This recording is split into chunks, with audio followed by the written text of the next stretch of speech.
From Castle Rexworth and the Rexworth Estates, I bid you good morning, good afternoon, good evening, wherever you are, and whenever you are. My name is Rexworth, Lord Rexworth, and I welcome you to our Saturday stream. We'll be doing a bit of Yappy Yap first, some video reacts, and then we'll get into some Yakuza Kiwami 2.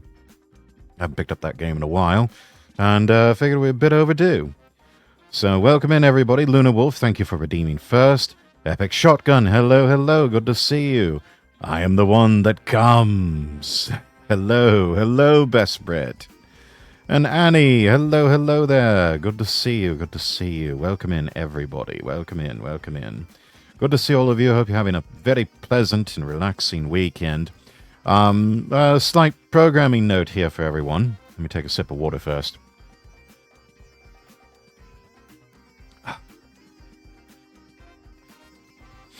So, quick note here for everybody.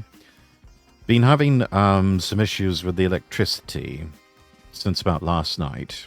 I've counted about 2 very brief, what appear to be rolling blackouts that have been instituted where I live.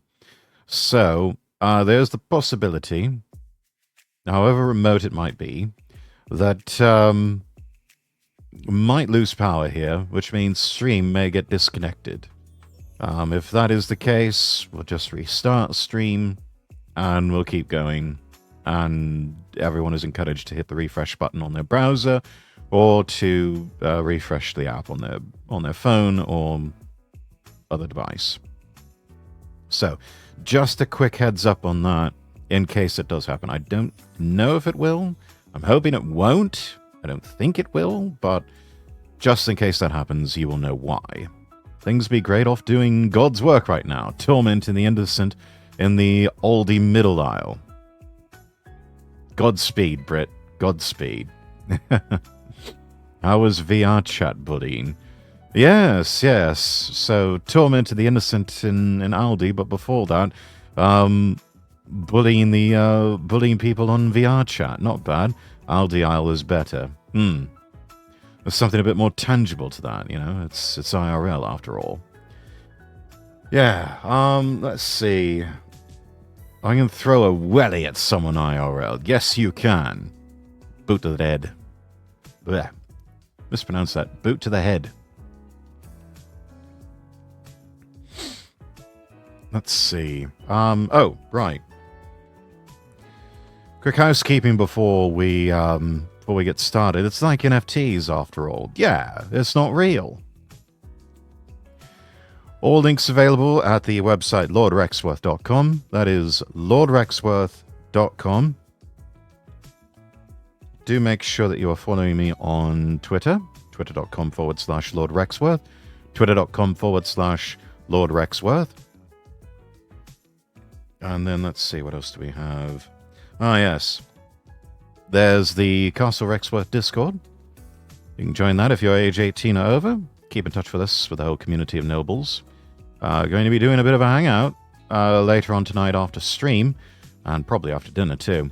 Neko Arsenio found a fun program.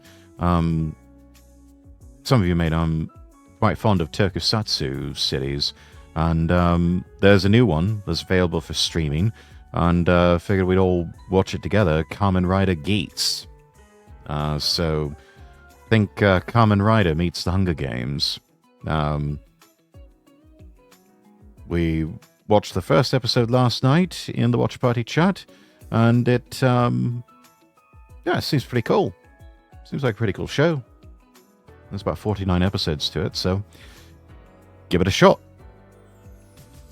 Average 17-year-old. Tokens are good, but I personally prefer tokens that I can funge. Average 17-year-old, it's his birthday next week. Means I can actually join this time, yeah.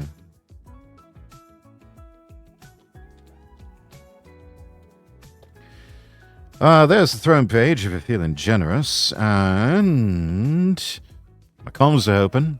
Custom voice comms and voice packs available. Just buy me a coffee by clicking that link there.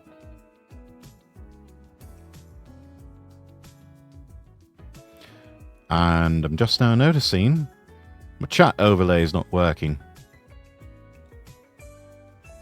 Not sure what's going on with that.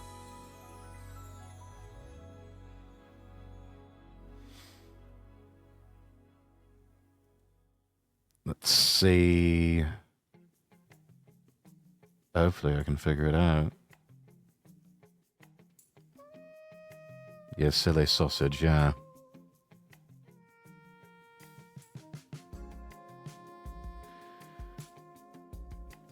Oh, where did I put all that stuff? Bear with me, chat. We'll get this fixed.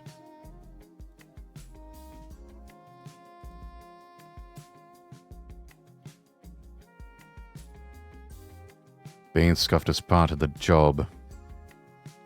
Streamers, am I right? Yeah.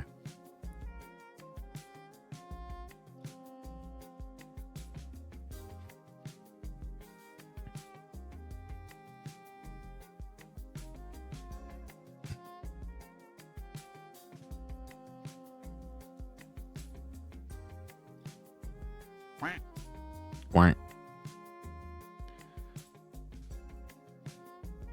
Now, where did I put those instructions?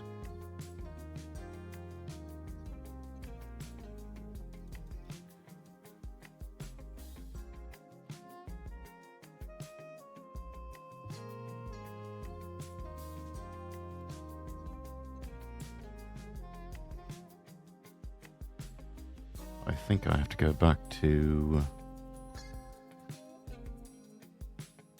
stream elements.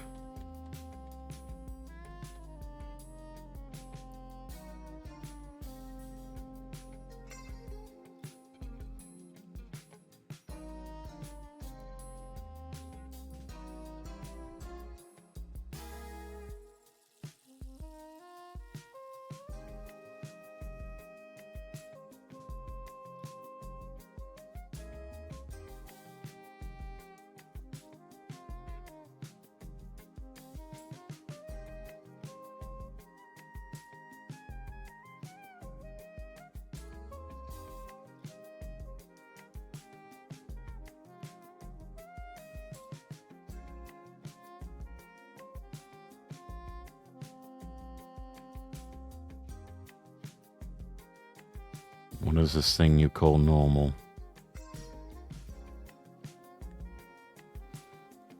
Let's see if we can get a test message going here.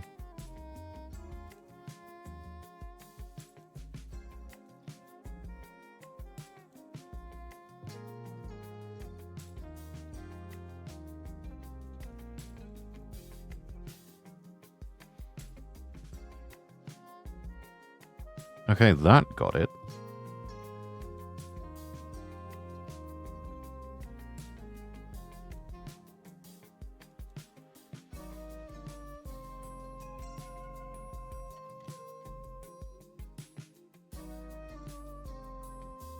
Nothing is normal, exactly.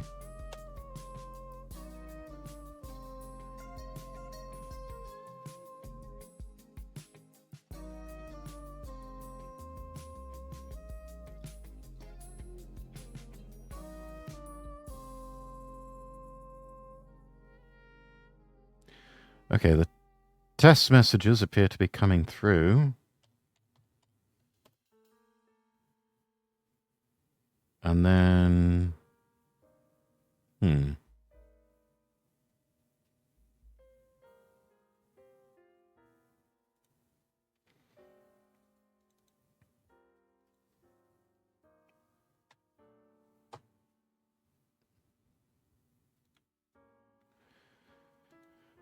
Chat, try saying something else in chat, if you would, please.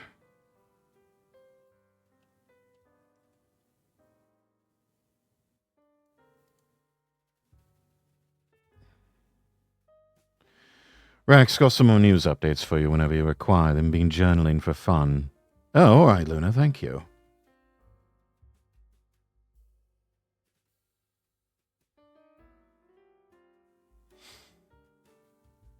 Okay, the test messages are going through, but nothing else seems to be working.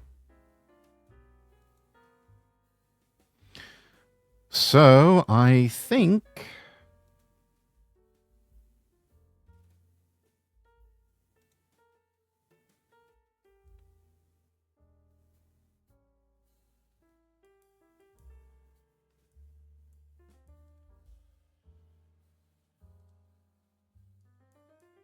we may have to turn off the fancy chat overlay and just go with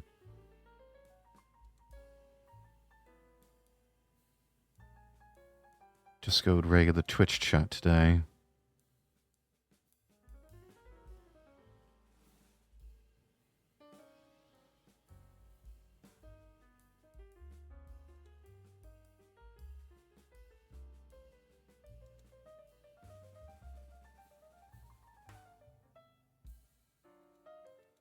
Really don't know what's going on here.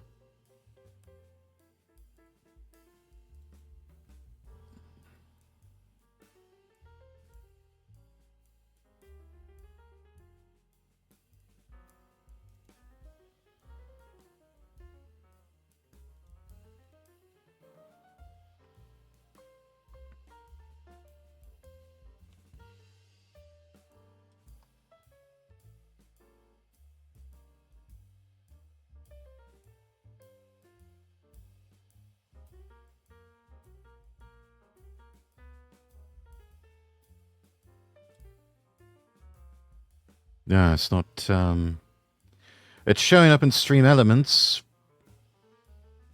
but it's not doing the thing on stream. I don't know what happened. It's balked. It's broken.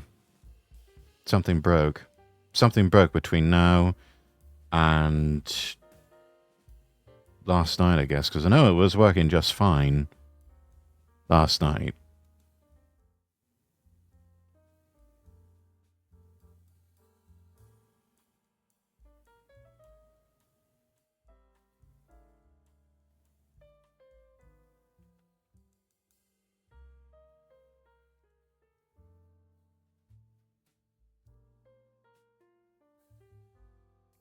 Yeah, and all I'm seeing over here is the test messages on this screen. Okay. All right, then. Well, we'll just, I'll have to turn that off for right now. And I'll have to troubleshoot this offline.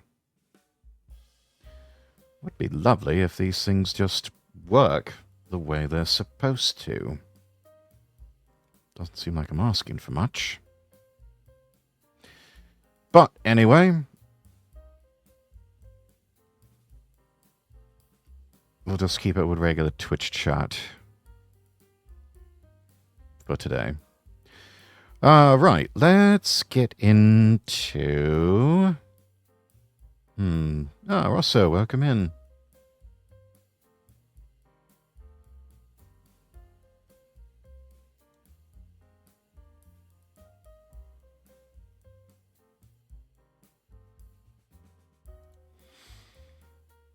I hope everyone's hungry, because we're going to start out with a Mrs. Eats video.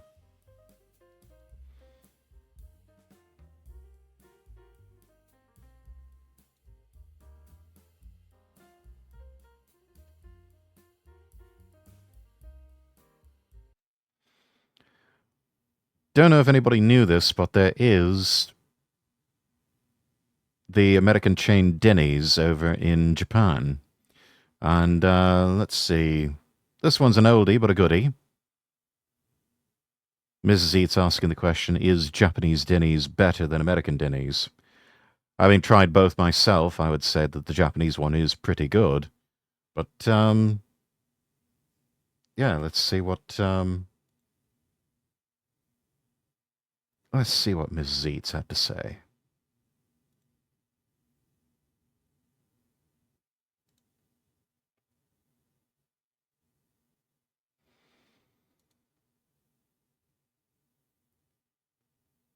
We need to unmute the browser audio first, don't we? Right, from the top. Is Japanese Denny's better than American Denny's? Sponsored by Tokyo Street and Sakurako. Today, I'm gonna show you how amazing Japanese Denny's is. And also, I'll be answering your questions. Denny's is one of my favorite restaurants in Japan. It's a great Even casual of the old place with logo. a wide variety of tasty foods. Also, the quality is good and the price is affordable. You might think it's the same as Denny's in America, but it's owned by No. a completely different company. So let's see if it's better than American Denny's. Denny's in America is a great place to get breakfast, but Japanese Denny's does it a little differently. I'm gonna have a traditional Japanese breakfast while we wait for our order. This is more the idea of a traditional Japanese breakfast, though probably without the eggs. Grilled fish, rice, that sort of thing. Miso soup. That's a more traditional breakfast over in Japan. And, yeah, it's not bad. But, I guess I'm a bit old-fashioned in that regard. I need a plate of, like, bacon, eggs, and sausage and toast and, you know, maybe some grilled mushrooms and tomatoes. Maybe even some beans on toast and some tea. Let's answer one of your questions. Have you been to America, and what are your favorite American foods? Also, what are your favorite types of candy in Japan and America? I've been to America, yes, maybe 3 times with Mr. Eats and to see his family. In Japan, we don't have Popeye. When I got the fried chicken, it was very spicy, nice. All right, those of you who are Americans in the audience, Popeyes versus KFC, which do you prefer? I'd be curious to hear what you think. I actually got to sample the chicken sandwich that Popeyes brought out in response to Chick-fil-A. It's all right. Popeyes. KFC has gone down in quality. You know, I can see that. I used to love KFC. Even the American version. British and Japanese version of KFC, much better, but yeah, there's been a decline, and it's unacceptable, really. As a fellow Englishman, I agree with your breakfast choice, Rex. Yeah, you know, you need a hearty breakfast, and honestly, I'm one of those people that I have to be sort of eased into culinary adventurism.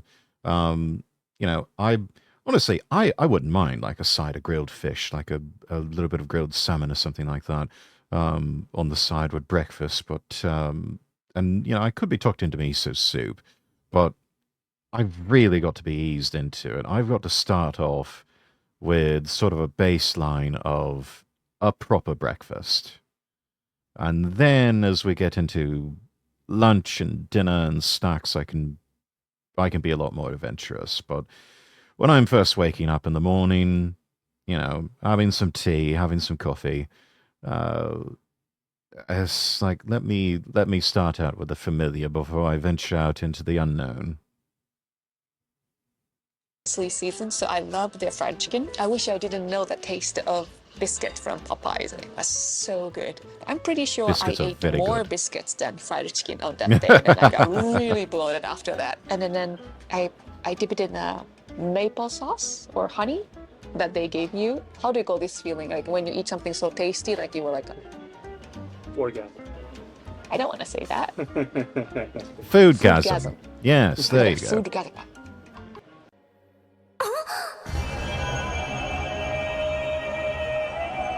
So guys, this is a traditional Japanese breakfast. It comes with a very small piece of grilled salmon, grated radish, sunny side up. Oh, that's tofu, radish. My favorite, natto. This is Japanese seaweed. Ta-da! And I also, think the smell of the natto would be enough to put off most people.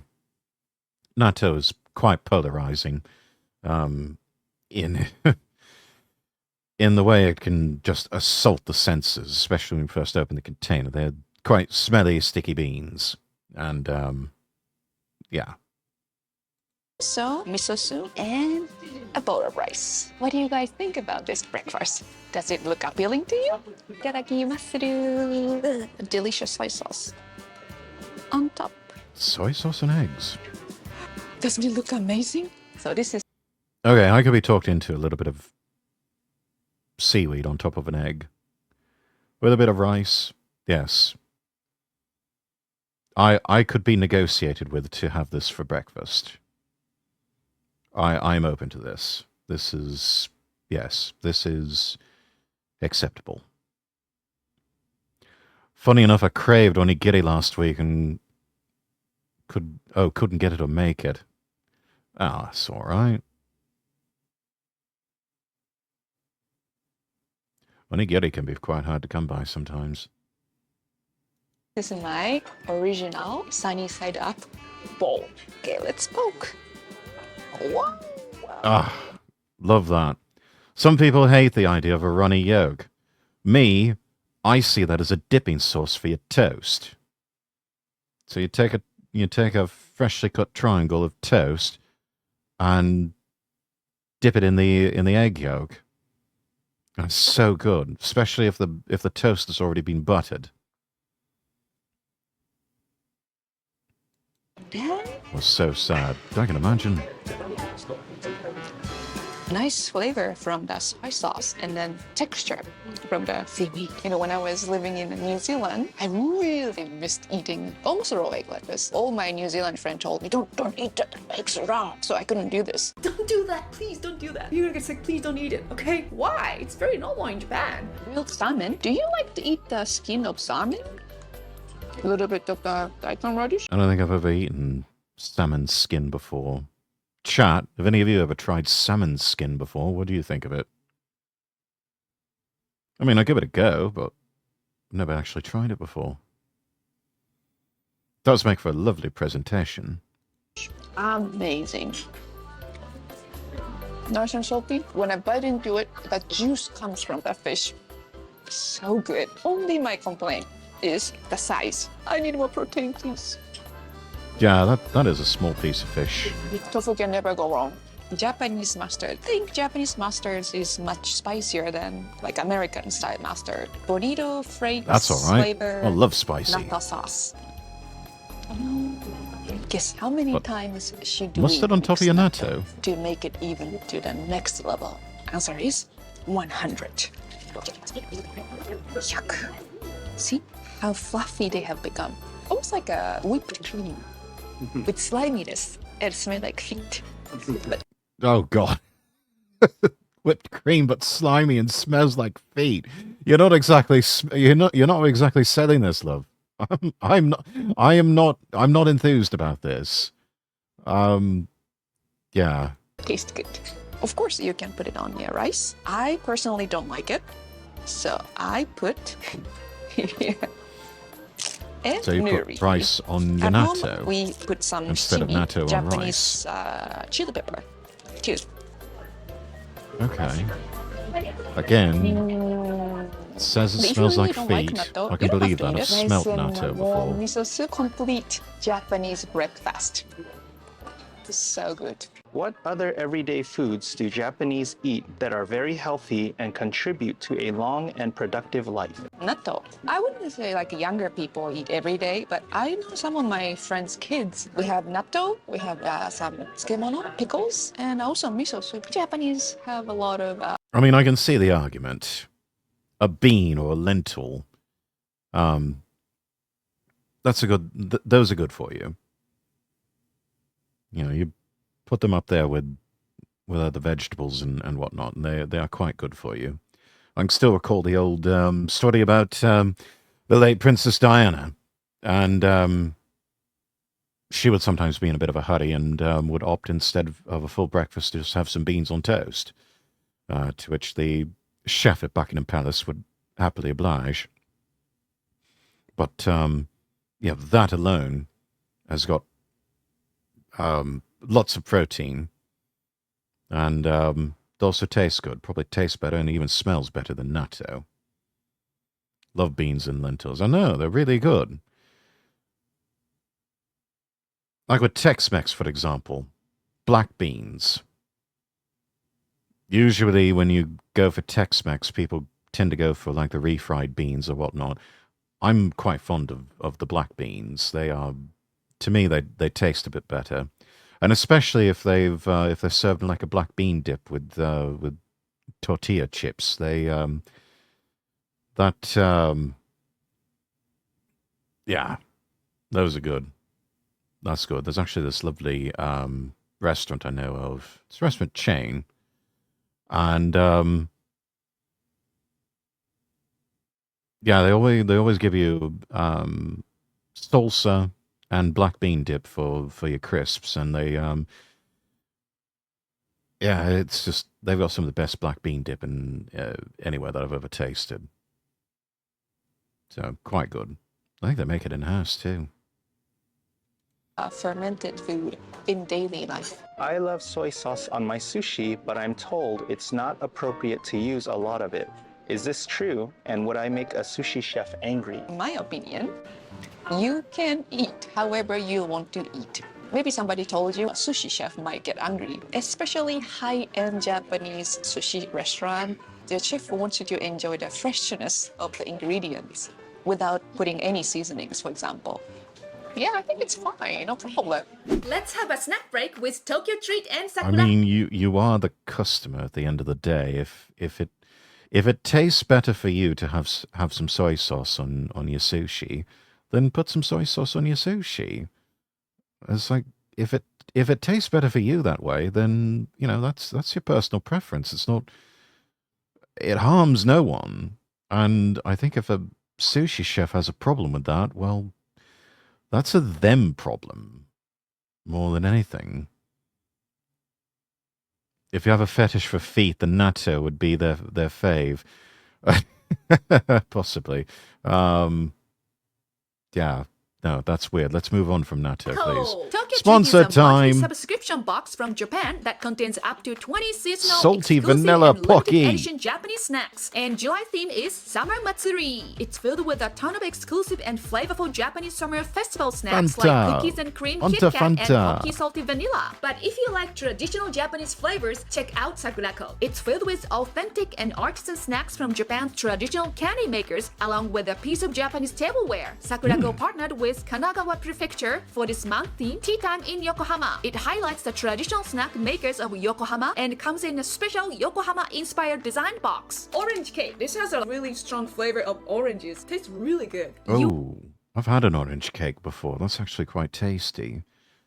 Mine was, of course, it was a little bit different. It was like an orange pound cake with a little bit of vanilla icing on top. That was actually quite good. It was like an orange and cream flavor. I love that. You are definitely gonna love Yokohama Hamanashi Pear Jelly and Yokohama Chocolate Crunchy. Both boxes come with a 24-page culture guide that teaches you about Japanese culture and snacks in the box. Save $5 and support the channel by using the code Mrs. Eats on your first Tokyo Treat and Sakurako box today. I'm gonna show you a little bit about the Denny's drinks.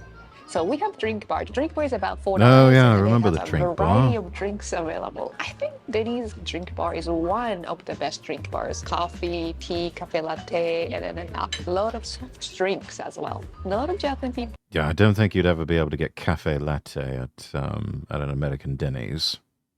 enjoy coming here and just order a drink bar and just stay here and work or study. And recently they restrict staying hour to 5 hours. All right, so let's get some lunch. In American Denny's, there are so many options for burgers and Oh. sandwiches and even classic Oh, a American pot meals. roast But in melt. Denny's in That looks Japan, good. the lunch and dinner menu is totally different. We've got salads, hamburger steaks, pastas, and even Japanese dishes like ramen and tuna rice bowl. Also, Japanese Denny's has great seasonal menu options, so you can try something new all year round. I'm gonna order like a seasonal special lemon rice butter chicken curry. Butter chicken classic curry. Japanese Sounds food. pretty good. Cheese omelet rice. That also looks pretty good. nice. レモンライスのバターチキンカレーとこのとろり卵とチーズのオムライスください。 What are some good gifts to bring to give to a Japanese host family in Japan? To be honest with you, I'm pretty sure most of Japanese people would appreciate almost anything you bring from your country. But if you want to have an idea that completely guaranteed, I would say food. especially the local Yes. food where you are from. If your place is famous for coffee, yeah, please bring coffee or maybe coffee candy or coffee chocolate. In Japan, we have Oreo or Those of you who are from Texas and you happen to be anywhere remotely close to a Buc-ee's, if you find yourself in Japan living with a host family, bring some beaver nuggets. I think they might become addicted. I know I've been to my fair share of Buc-ee's before, and almost a guarantee I have to get a small bag of beaver nuggets. They're so good. They're so good. They're like crack cocaine. It's almost sad. or Tim Tam or Toblerone. That was my favorite.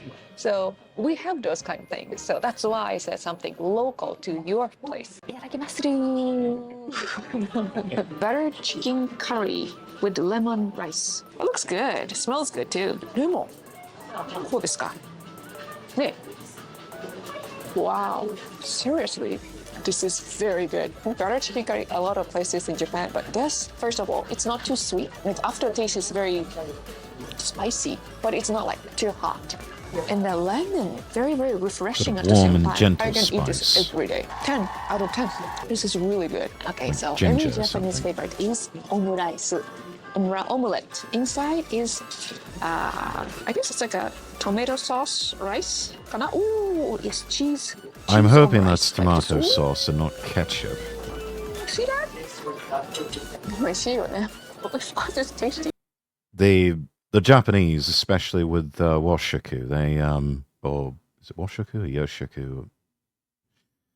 Their approach to Western dishes and adaptations of Western dishes, instead of using a proper tomato sauce, they end up using ketchup. It started out as a thing because of post-war rationing, and then they just kept at it because it's just like, well, that's how we've always done it. It's like, yeah, but you've got proper tomato sauce now. Use that. It tastes better. No. This is how we've always done it, and this is how we're going to do it until the end of time, because we don't want to change, because we don't want to have misunderstandings or disrupt social harmony by daring to make things a little bit better. Oh, all right. The logic is faulty, but anyway. Right? Eggs, cheese, tomato rice, and vinegar sauce. Wow. Dangerously tasty. 8. Advice would you give to foreigners getting ready to visit but are nervous about being around so many new people at the public bath? You can bring your towel as you enter the bath area, and you can cover yourself and then go in. I mean, a lot of people put the towel. If you're a man, you maybe want to cover under. But if you're a woman, maybe you can cover whole part. And make sure to take the towel off when you get into a bathtub. It's kind of like a common etiquette in Japan. If you use a public bath, you don't want to put your towel into the bath. If you don't want to strip in front of strangers, you can always find a ryokan, which is Japanese traditional hotel that has a nice inside bath, which is completely private, only for you. That looks So let me fantastic talk there. about a little bit of the bath, which is completely private. There's the dream right there, isn't it? Private onsen bath with a view of Mount Fuji. Yeah, this is definitely my speed. There's anyone's speed. Private, only for you. All right, so let me talk about a little bit of Denny's dessert selection. Oh, so yes. As you can Here's the see, good part. we have so many kinds of desserts. Here, the parfait, What is that chocolate thing? pancakes. What I like about Denny's is they always have a seasonal dessert as well. Ooh. And then when I went to Lemon. American Denny's, I was a little bit disappointed because their dessert section was not this wide. They had a cheesecake and ice cream, I think. So let's decide what to eat. Yeah. Homemade Japanese Denny's, they really put the garlic back with honey, into it, lemon, don't they? and cheese. This looks really nice. Oh. Devil's brownie sundae. Oh, oh, I see that, and I'm just like, nut. Our dessert time. God, look at that. That looks amazing. No way in hell can one person eat all that. That's way too much sweet. That's a two-person job at least. But that looks absolutely incredible. That looks so delicious. So good, right? Looks exactly looks like the picture on the menu, right? This is it, Mr. Eats. Yeah, it actually does look like what you get on the picture, which is more than can be said for a lot of American establishments. So, I'll eat a little bit. Oh, a chocolate pudding. I love Denny's chocolate pudding. It's so rich and nice. And maybe some vanilla ice cream with vanilla bean. Yeah, this is, gosh, this is the sort of thing you take, this is the sort of thing this is like a dessert for two people on a date. You know, you got your bird with you at the Denny's, and it's like, you know, right, love, what do you want for dessert? Like, oh, I want this chocolate thing here. Like, right, let's do it. Beans? Oh.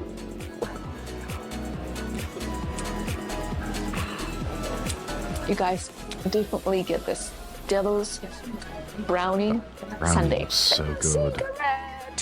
They're supposed to put some cheese cream inside. Oh, banana too. Ooh. Sorry, I just destroyed this. Lemon and banana. Lemon cream. Some lemon sherbet. Wow, she's so good. Foodgasm. The garlic is not too sweet, but the cream cheese inside has a little bit of a lemony flavor too. Sweet, tangy, and a little bit savory at the same time. See? I love that. That looks so good. Love their presentation. I know they put so much thought into just the presentation alone. It's art form in and of itself. Lurkies and joke. What plants do ghosts like? Bamboo. Welcome in, kawaii cuties. Eat with stuff. Appreciate the lurk. I see a lot of younger ladies Yes. Golf who come clap. here 10 out not of for a 10. meal, Would eat but again. for dessert. This is a place to get nice, great dessert. We also tried another famous American place in Japan called Costco. Oh, Is yes. Costco Japan better than American Costco? Check this video to find out. Thanks for watching. Okay. That's cool.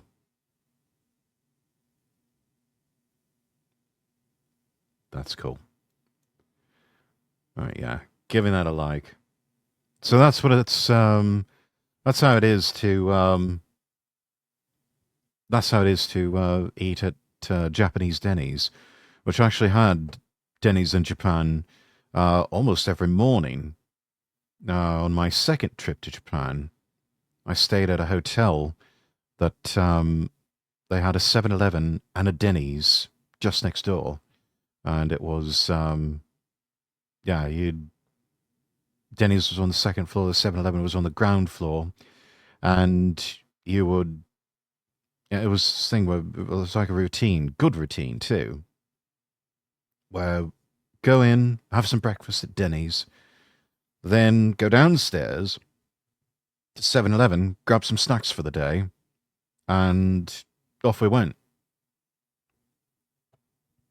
Maybe stop someplace for lunch, but yeah. Oh, there's a new one from Chris Broad. 12 unspoken rules not to break in Japan. Let's have a look. And it's muted again. I don't know why. Let's do that again. I remember when I first moved here, I lived like 5 minutes from a 7-Eleven, and I would often trudge there when I was hungry and get like some fried chicken and, you know, other healthy foods. And then I would sort of eat it on my walk back. You know, I'd just devour it on the side of the street. And I remember lots of drivers coming past, looking kind of angry at me, as though I was doing something wrong. So I asked one of my colleagues, a teacher, like, oh, is there a rule about not eating and drinking, walking at the same time? And they were like, no, there's no rules. And I was like, oh, okay, cool. And so I carried on doing it, and drivers continued giving me the look of death for the many following weeks that I continued in my daily evening fried chicken practice. I think at some point I looked it up online though, and I saw from another foreigner living in Japan that, there is this culture of not eating and drinking while walking. And I noticed on my first trip to Tokyo, like, oh, wait a minute, nobody is like munching food while walking down the street. And it is very much like an unwritten rule. If you ask a lot of Japanese people, they never really think about it, because it's not like a hard, fast rule, like don't eat and drink while walking. It's just something they don't do. It's kind of seen as rude. I've always said, though, if you spend a lot...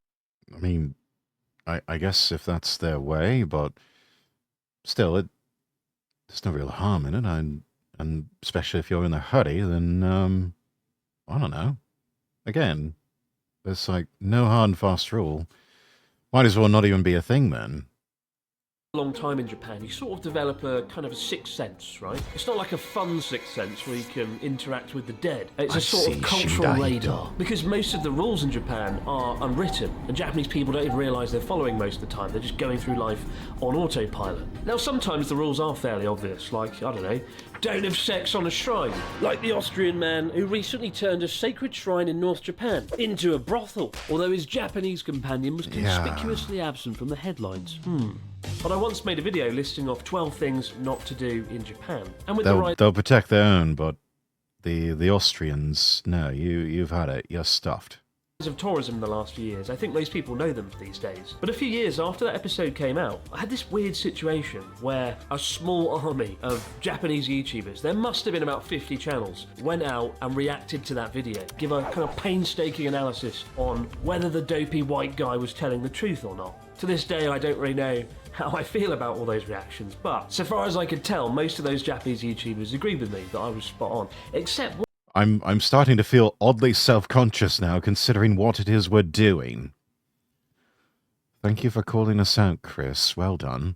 one thing. There was one point on that list that they thought I was wrong on, and that's actually the point I want to kick off today's video with. And that was point number 1. Don't eat and drink while walking.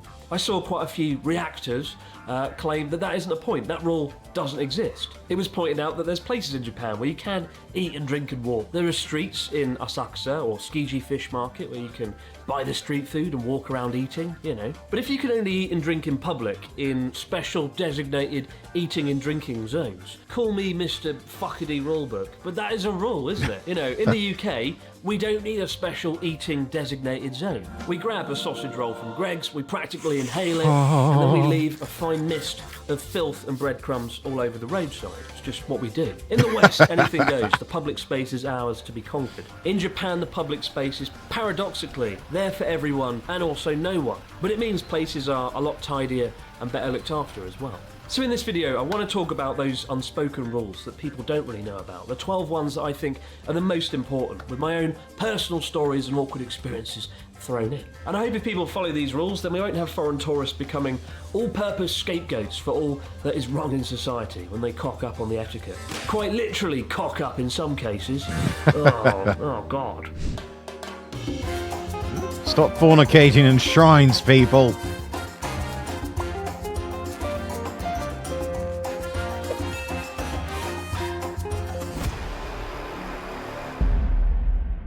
It's common in the West to go to a restaurant, try the food, and something has gone abnormally wrong. It's too hot, it's too cold, it's undercooked, and let's face it, more often than not, that is the case. We do have to return it. Or maybe at the end of the meal, the waiter, waitress will come over and be like, how was the meal?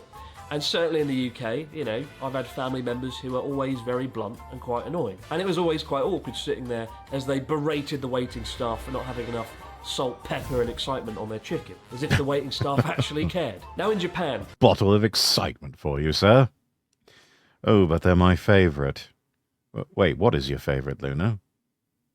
And don't say fornicating in a temple. That's just all levels of wrong.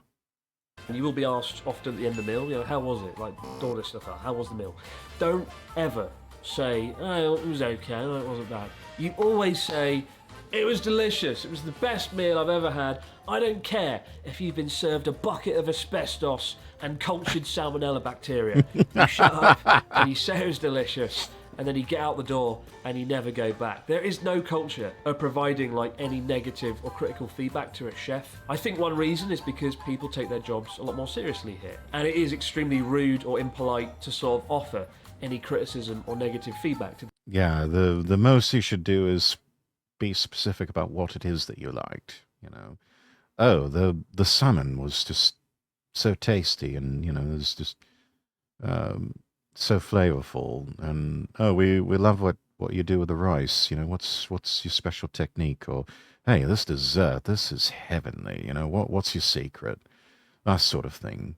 But yeah, they're very much a face-saving society over there. So don't do or say anything that would cause them to lose face. That just say, oh yeah, it was pretty good, and just pay for it and get out. Damn, you read my mind. Just kidding. God almighty. The chef. The only time you get a kind of get out of jail free pass on this is if you have an established dish that is known for being like horrible. For example, like natto, fermented soybeans, which do taste they're not too good. Or shiokara, which is kind of like squid guts. Neither of these. Oh, good God, that looks disgusting. Yes, it is as unpalatable and as unforgivably awful as you would imagine. In some respects, this is why Japanese TV is so unbelievably boring when you watch like a food program. The food comes out and everybody blindly praises it before they've even tasted it. You know, I've seen people eat things that look like sludge and they go, wow, it's the best thing, mine oishikatta. It's a far cry from Gordon Ramsay's kitchen nightmares. And if you come to our bar, Lost Bar in Shibuya, and you speak ill of my beloved vintage cheddar cheese, I'll personally come out of the kitchen and I will eat your face. Don't you dare criticize his cheese and crackers. I do really want to go to his bar, though. I want to go to Lost. I should like to go to Lost and order a cocktail called Too Much Volcano.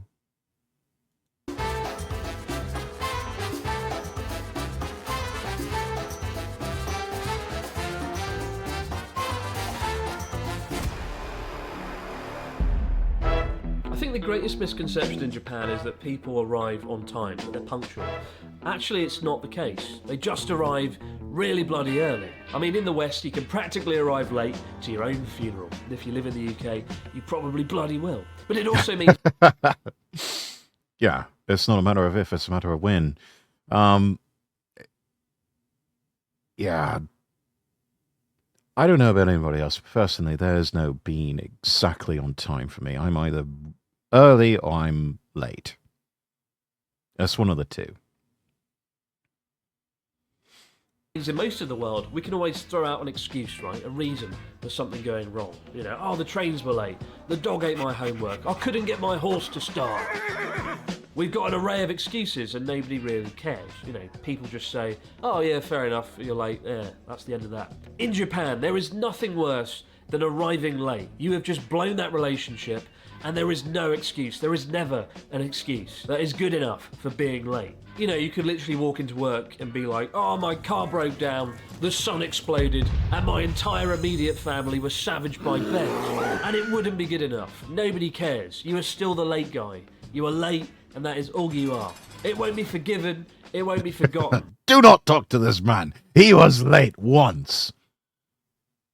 You were just a late person, and that makes you a bit of a dick. Like, I used to help Ryotaro do seminars, travelling around the country. He'd go in and teach people his wisdom, whatever that is.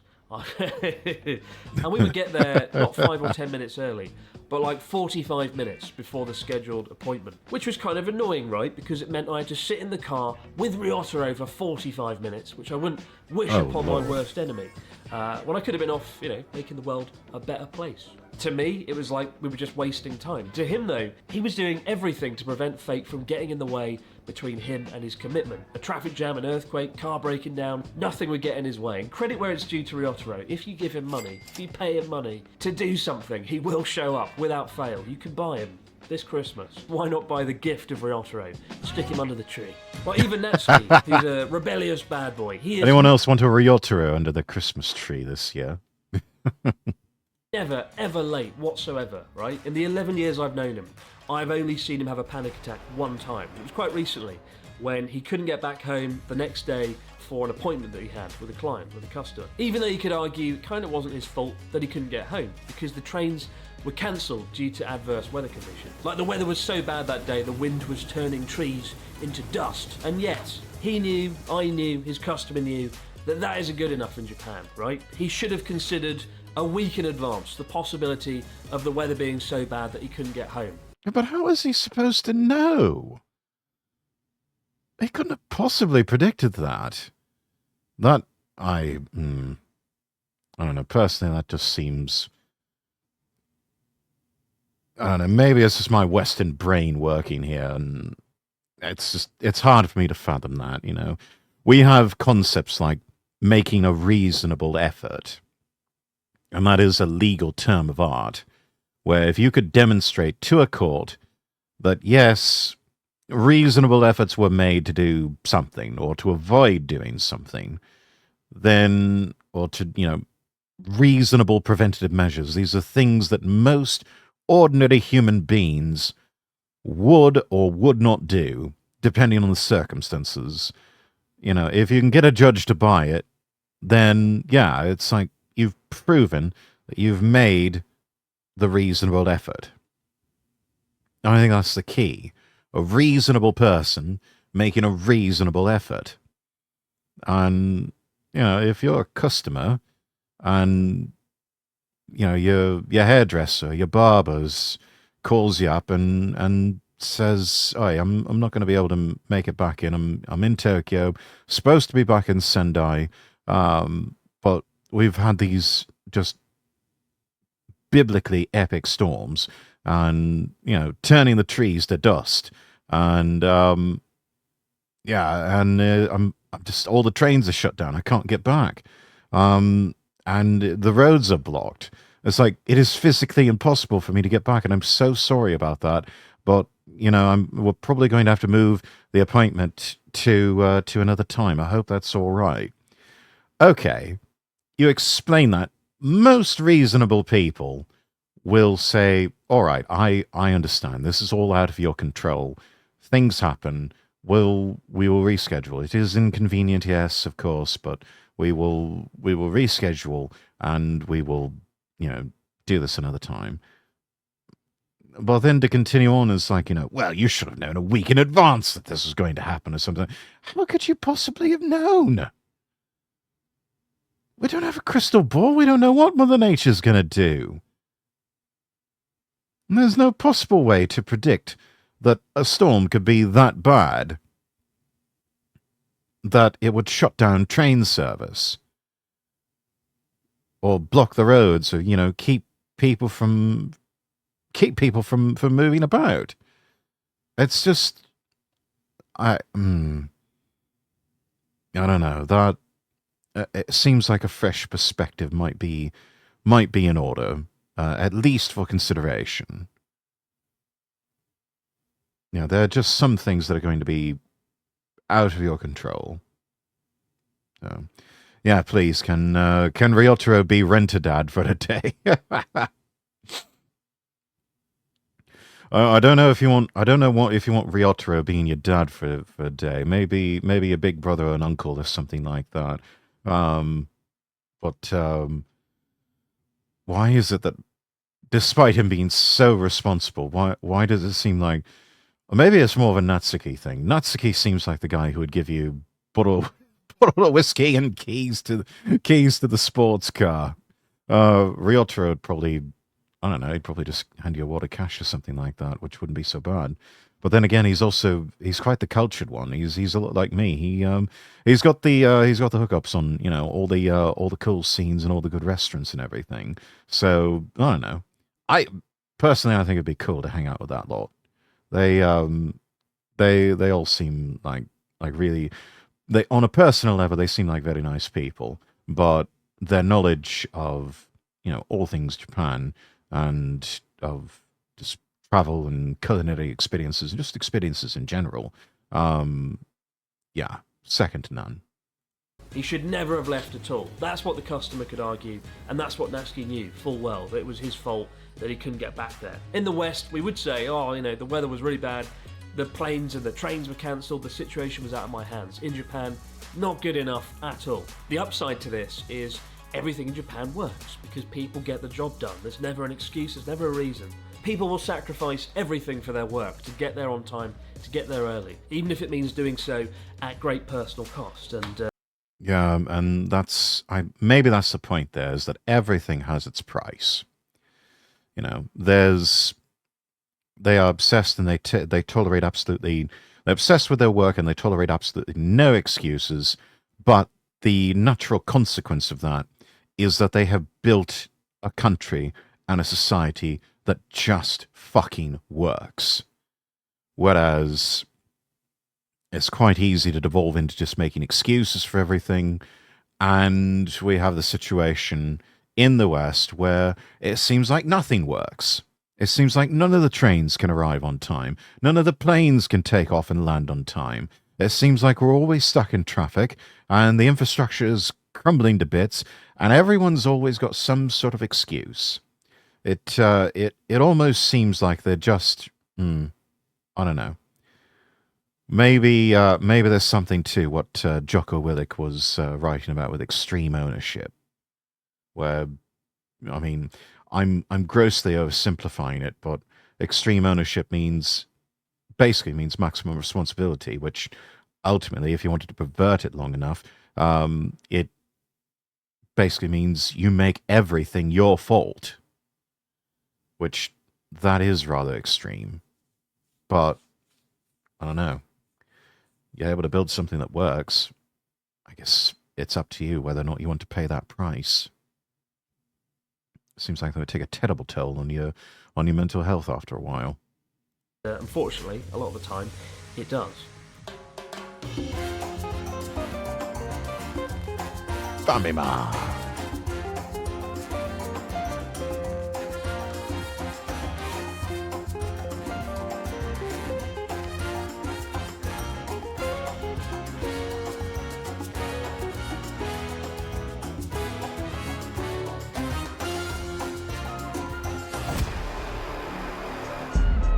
It's quite well known that in Japan Don't- people use business cards still, like it's Oh. 1976. It's kind of a cool part of the culture, and it's important to remember that business card is like a physical extension of that individual. So you always treat it with care, you take it with two hands, you study it as though it's going to give you like some magic powers, and then you put it very carefully in your wallet or a business card holder. Now, in a similar way, you have that same relationship when handling money between two different people. At a convenience store, it goes on a tray. You rarely pass it directly. It can be quite rude to pass it directly to shop. Yeah, I made that mistake a few times. I kept forgetting, oh, yeah, you need to put it in the tray first. Common mistake with people coming in from the West to Japan. I'm sure, especially in cities like Tokyo, they're used to it. So don't feel too bad if you forget a few times, especially in the beginning. It's like, oh, right, you got the tray. You need to put it down on the tray. Shop staff. But even amongst friends, you don't just whip out money and sort of hand it over. Typically, it's done pretty discreetly. And when you Dollar are giving bills, kind of a dollar sizable bills. amount of money to someone, like over a few thousand yen, over like $50, you would typically do it in an envelope, and you'd put the money in, you'd fold the envelope, you might write the amount on it, and then you'd hand it over. Now, one time I owed a colleague some money, about 20,000 yen, so like $150. And I went to the convenience store, I got an envelope, put it in, handed it over, and she went, and she like didn't accept it. I was like, what's wrong? What is this? Your money? Take the money. Have some money. And she was like, oh, no. And it turned out that I'd gone to 7-Eleven and bought the special envelope that is designed for when your family members are dead. Oh, because no. Of course, there's a bloody dead family member special envelope in Japan. And I remember she went and told like, Oh, you poor man.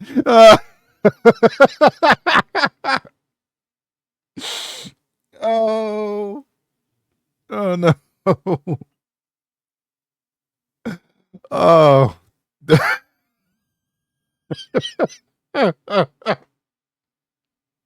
It's almost like you're supposed to get someone a birthday card. You get them a bereavement card.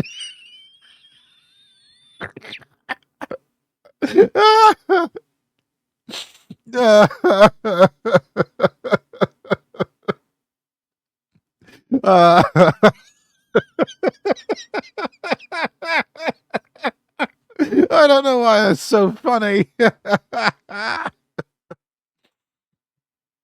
Oh, God. Oh, Lord. Oh, I'm crying.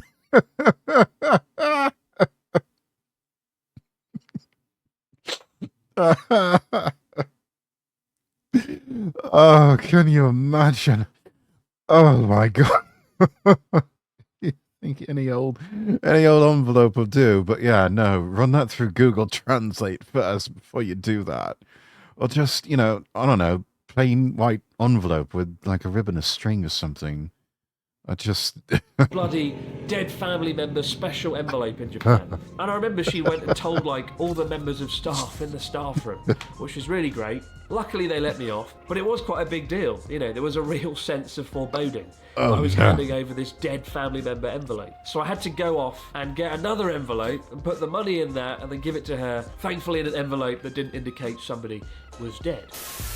It is confusing. Check this out. This is Family Mart, and these are all the envelopes you can choose from. This one here, the red one, is congratulations on your wedding. This one here, the yellow, is congratulations on the anniversary of your dead family member. This one is congratulations on your family member recently dying. And finally, this one is congratulations, you're getting married. And I've got more money, so I've got the better envelope than this one. So, very confusing, but just remember, red marriage, yellow dead, black dead, and gold also marriage. yeah. So maybe just a plain white envelope.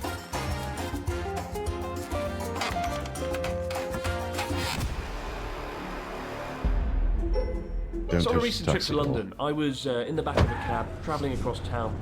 We reached the destination, I paid up, and then I just sat there. And after a few moments, the taxi driver was like, "Are you alright, mate? Do you need to talk to someone? Are you okay?" I was like, "What? You're that bloke from Josh Days." And he was like, "What are you talking about? What do you mean why don't I open the door?" And I was like, "Oh shit, yeah, sorry." And I opened the door and like rolled out onto the roadside. But I forgot that in Japan, they open and close the taxi doors for you.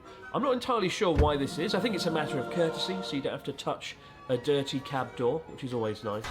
But this is something nobody gets taught. You sort of learn it very quickly when you arrive in Japan and grab a cab. But the flip side to that is when you are riding a cab around Japan, don't open and close the door yourself. The system makes it quite difficult to do so because there's actually like a lever. The taxi driver has like a magic lever that they pull to open and shut the door. That's interesting. It's quite hard to do it. But numerous of the times a friend or family member has come over, tried to open the door, panicked, and it's all got very awkward very, very fast. So bear that in mind if you ride a cab in Japan. You don't need to open and close the doors yourself.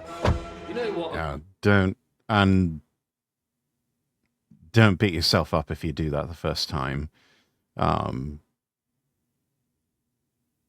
It happens, especially in the larger cities. I'm sure plenty of taxi cab drivers are like, oh, great. Another stupid foreigner doesn't know how the doors work on taxis. Abiding by all these rules, hungry business. Thank God then that I've got a box packed full of tasty Japanese snacks from today's sponsor, Sakura. Grab your box of Tokyo Treat or Sakura and enjoy Japanese snacks in the comfort of your very own home. We'll go ahead and Don't skip forget to over use this the since code we've seen all found in this the link already. in the description box below.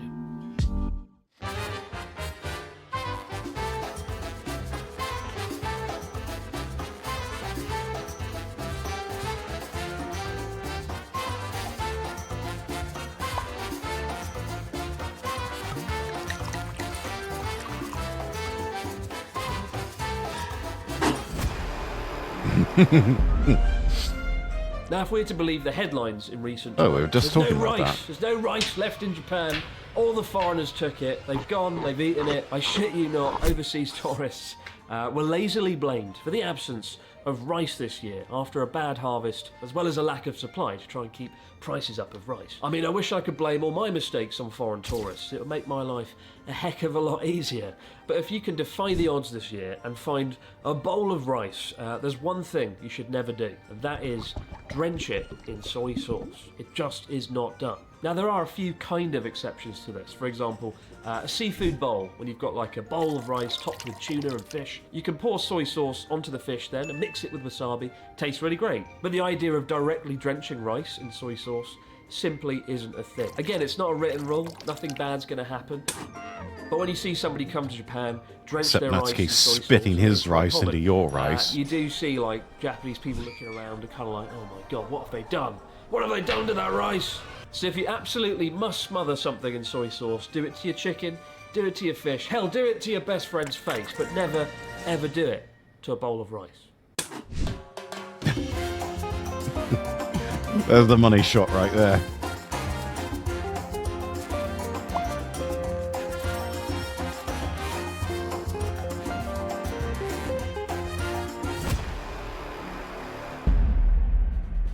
back when I was a teacher, I was Always a come bit of an bearing anomaly gifts. in the staff room, right? As like the only non-Japanese person in there. And so people sometimes came and told me weird secrets and things they wouldn't normally tell anyone else, presumably because they thought I wouldn't share that secret.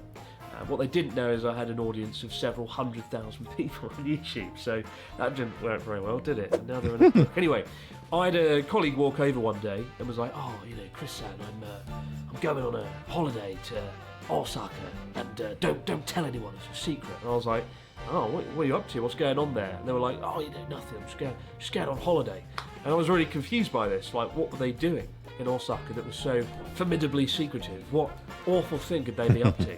And it turns out they simply didn't want to buy omiyage, souvenirs, for their many colleagues, because it can get quite awkward. Now in Japan there is a culture of buying gifts for people that you work with, or friends and family, when you travel. But this colleague of mine who worked in the department had like 20 members of staff, and she didn't want to go and shell out, you know, $100 worth of goods and sweets and bring them back and then share them with everyone. The easiest thing to do was just to not tell any colleagues that they were travelling somewhere. They just said, "Oh, I'm taking a day off." And it was quite... Yeah, that that can get expensive. Especially if you work in a large office, you're looking at having to do a lot of shopping for a lot of people. common in the staff room to see that. People just would be like, "Oh yeah, I'm taking my day off, just gonna sit at home, nothing's gonna happen, definitely not travelling anywhere, so yeah, don't expect souvenirs." It led to this weird dynamic where you never quite knew what was going on and who was going where. But if you ever end up working in Japan, in any capacity, be advised, if you publicly tell someone that you're travelling somewhere, you always have to get omiyage souvenirs, otherwise you'll look like a bit of a dick. Alright, what's next that we're doing wrong? Hello?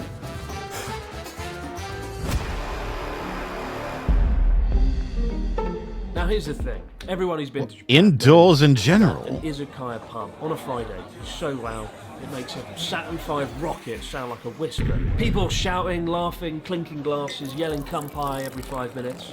Drunken salarymen slurring their words. But my God, if you pull out your phone in the middle of an izakaya pub, it's like whipping out a chainsaw at a fucking petting zoo. It simply isn't done. Now, most people know the rule not to answer their phone on public transport in Japan, right? Trains, buses, always forbidden. And I quite like it. I don't miss the days travelling on a train in the UK and hearing somebody's relationship implode behind me on the phone. And that is very much a written rule. You'll see it on trains, right? Don't answer your phone here. But what a lot of foreign tourists don't know is that is extended to practically any public place, including restaurants, bars, cafes. You don't answer phone calls in those places either. And it does seem weird that you can't do that given the ambient noise level around you, right? But most people, if they have a phone call to take, will go outside, they'll skulk into the corridor or outdoors like a criminal mastermind off to plot a heist and get out of the way. Maybe the only exception to this is like a fast food restaurant. You might see people taking calls there. But generally, if you've got to take a call in a restaurant or a cafe or bar, go outside and everybody will be happy. Like I said, it's an odd rule, but I kind of like it. It means that you're less likely to hear ringtones indoors and people are there in the moment actually enjoying the company of their friends rather than being... Okay, that's fair enough.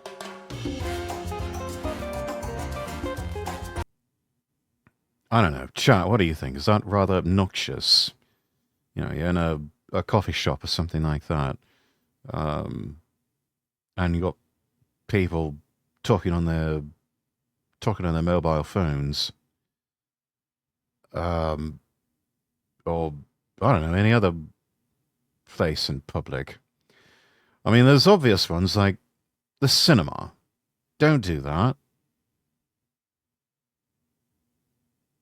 Or at a funeral. Definitely don't do that.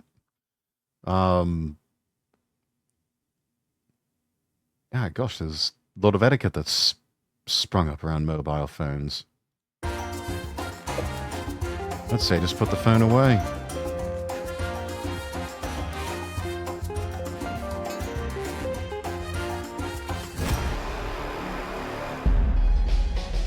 One thing you'll notice when travelling around Japan is it's actually quite rare to see people wearing sunglasses.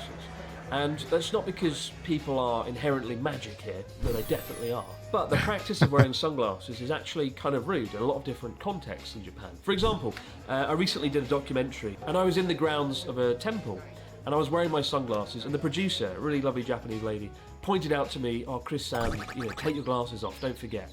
And I was like, oh crap, yeah, I forgot about that. Historically, it is seen as rude to wear sunglasses in that way. And often when interacting with people, especially people who are in a higher station than you, people who are higher up the chain, it is really looked down upon to wear glasses. It's something to do with deception, the idea you can't see the person you're talking to's eyes where they're looking. And along with that, also wearing shorts is kind of rare in Japan. Even in the height of summer, August, it was like a fucking flame-grilled experience walking the streets of Tokyo. And yet I was like the only person in shorts, and the other foreign folks that I saw. But most Japanese... Yeah, I think there's a certain foreigner exception for shorts. If it is blazing hot out there, I get that.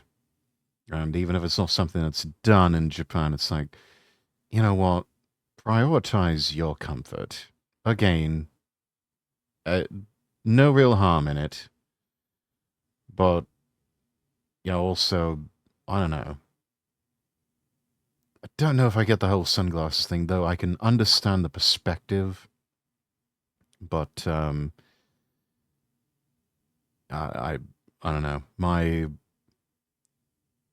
In talking with my optometrist, because I myself do wear glasses, and I do wear sunglasses whenever I'm out,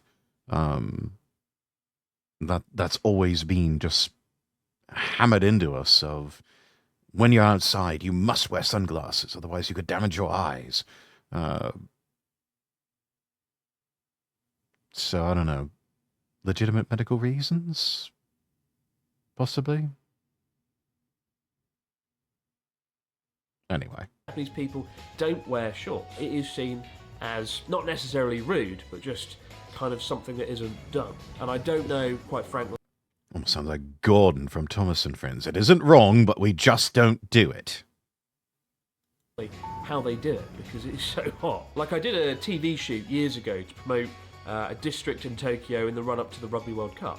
And I was wearing shorts, as I am right now. And the producer came over while we were filming and was like, "Oh, do you have trousers? Can you wear something good? Can you please cover your pale white legs?" What do you mean? Like, it's just shorts, isn't it? They're not that bad. I know my dress sense is not overly great, but they're good shorts. And she was like, "Oh, if you could go and buy trousers right now, that would be really great." And in Japanese, that means go and fucking buy trousers now, or throw out of a window. So I did. In the height of summer, 35 degrees Celsius, 80% humidity, I went down to a shop in the middle of a shoot and bought trousers. And I nearly died of dehydration throughout that shoot. So be wary of the two S's, sunglasses and shorts. Yeah, I think I'd tell the producer, no, I'm not going to do that. I would be a diva about that. I don't like being hot. I don't like being too hot. No, if I'm sweating too much, I'm going to be very uncomfortable. And yeah, I don't know. I might consider wearing like a pair of linen trousers or something like that, something light and airy, but yeah, I'm not going to sacrifice comfort just for, some sort of unique little peccadillo for one part of the world.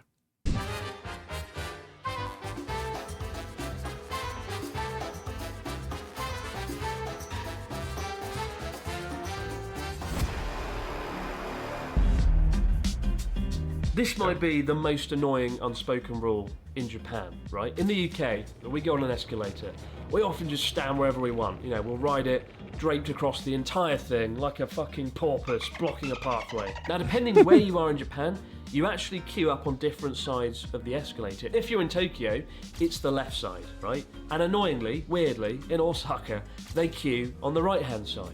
Numerous of the times I've got this wrong, ended up blocking an escalator on the wrong side. The trick here, just watch what everyone's bloody doing. But be advised, if you're travelling around Japan, you've got your luggage, you're on an escalator, try and keep to one side. Otherwise, you'll hear people come up behind you and kind of go,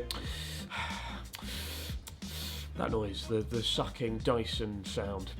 That's really annoying. And one thing in Japan is people don't often say, "Oh, sumimasen, you're in my way." You sort of have to have that sixth sense always on to make sure you're not blocking anyone's way. And escalators are probably the most common place that happens. So be advised, left side Tokyo, right side Osaka, and keep an eye out that you're not blocking anyone's path, lest you hear the all-annoying noise.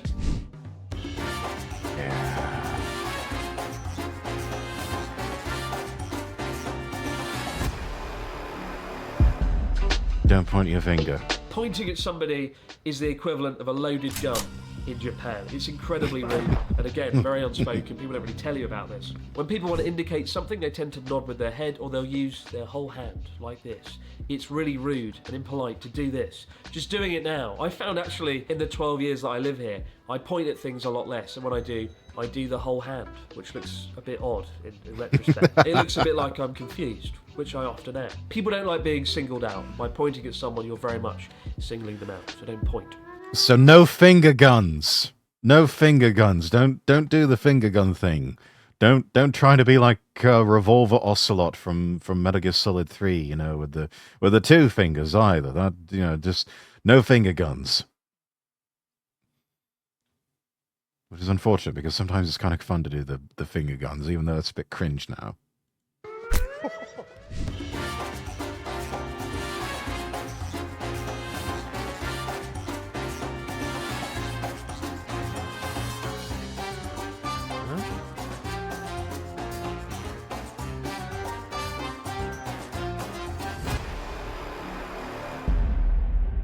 The other day I walked into a coffee shop. Ah, and it was yes, full that. downstairs. Don't assume it's a So I forgotten went upstairs item. with my friend, and we saw, thankfully, in the crowded room, one table.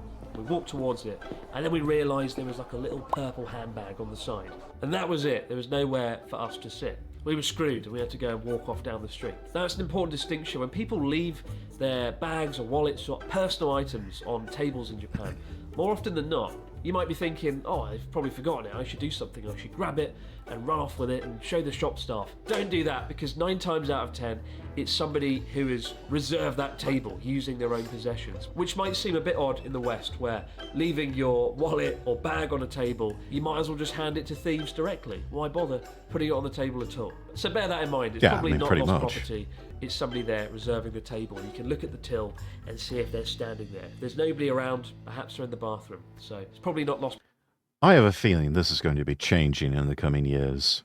In the coming years and decades, probably going to be seen less of that.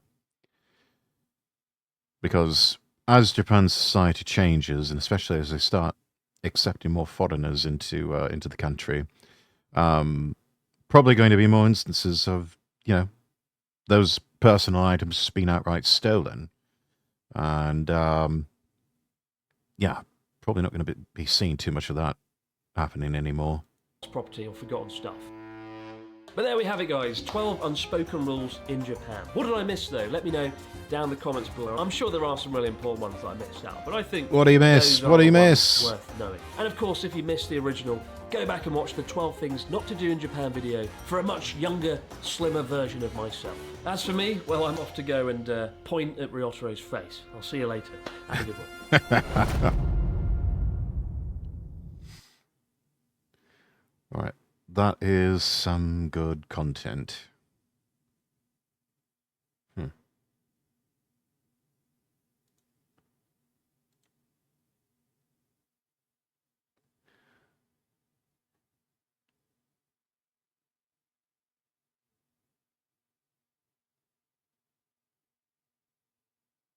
Let's see.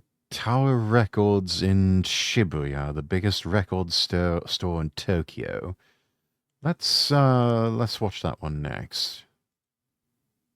No, you have not gone back in time to the mid-90s.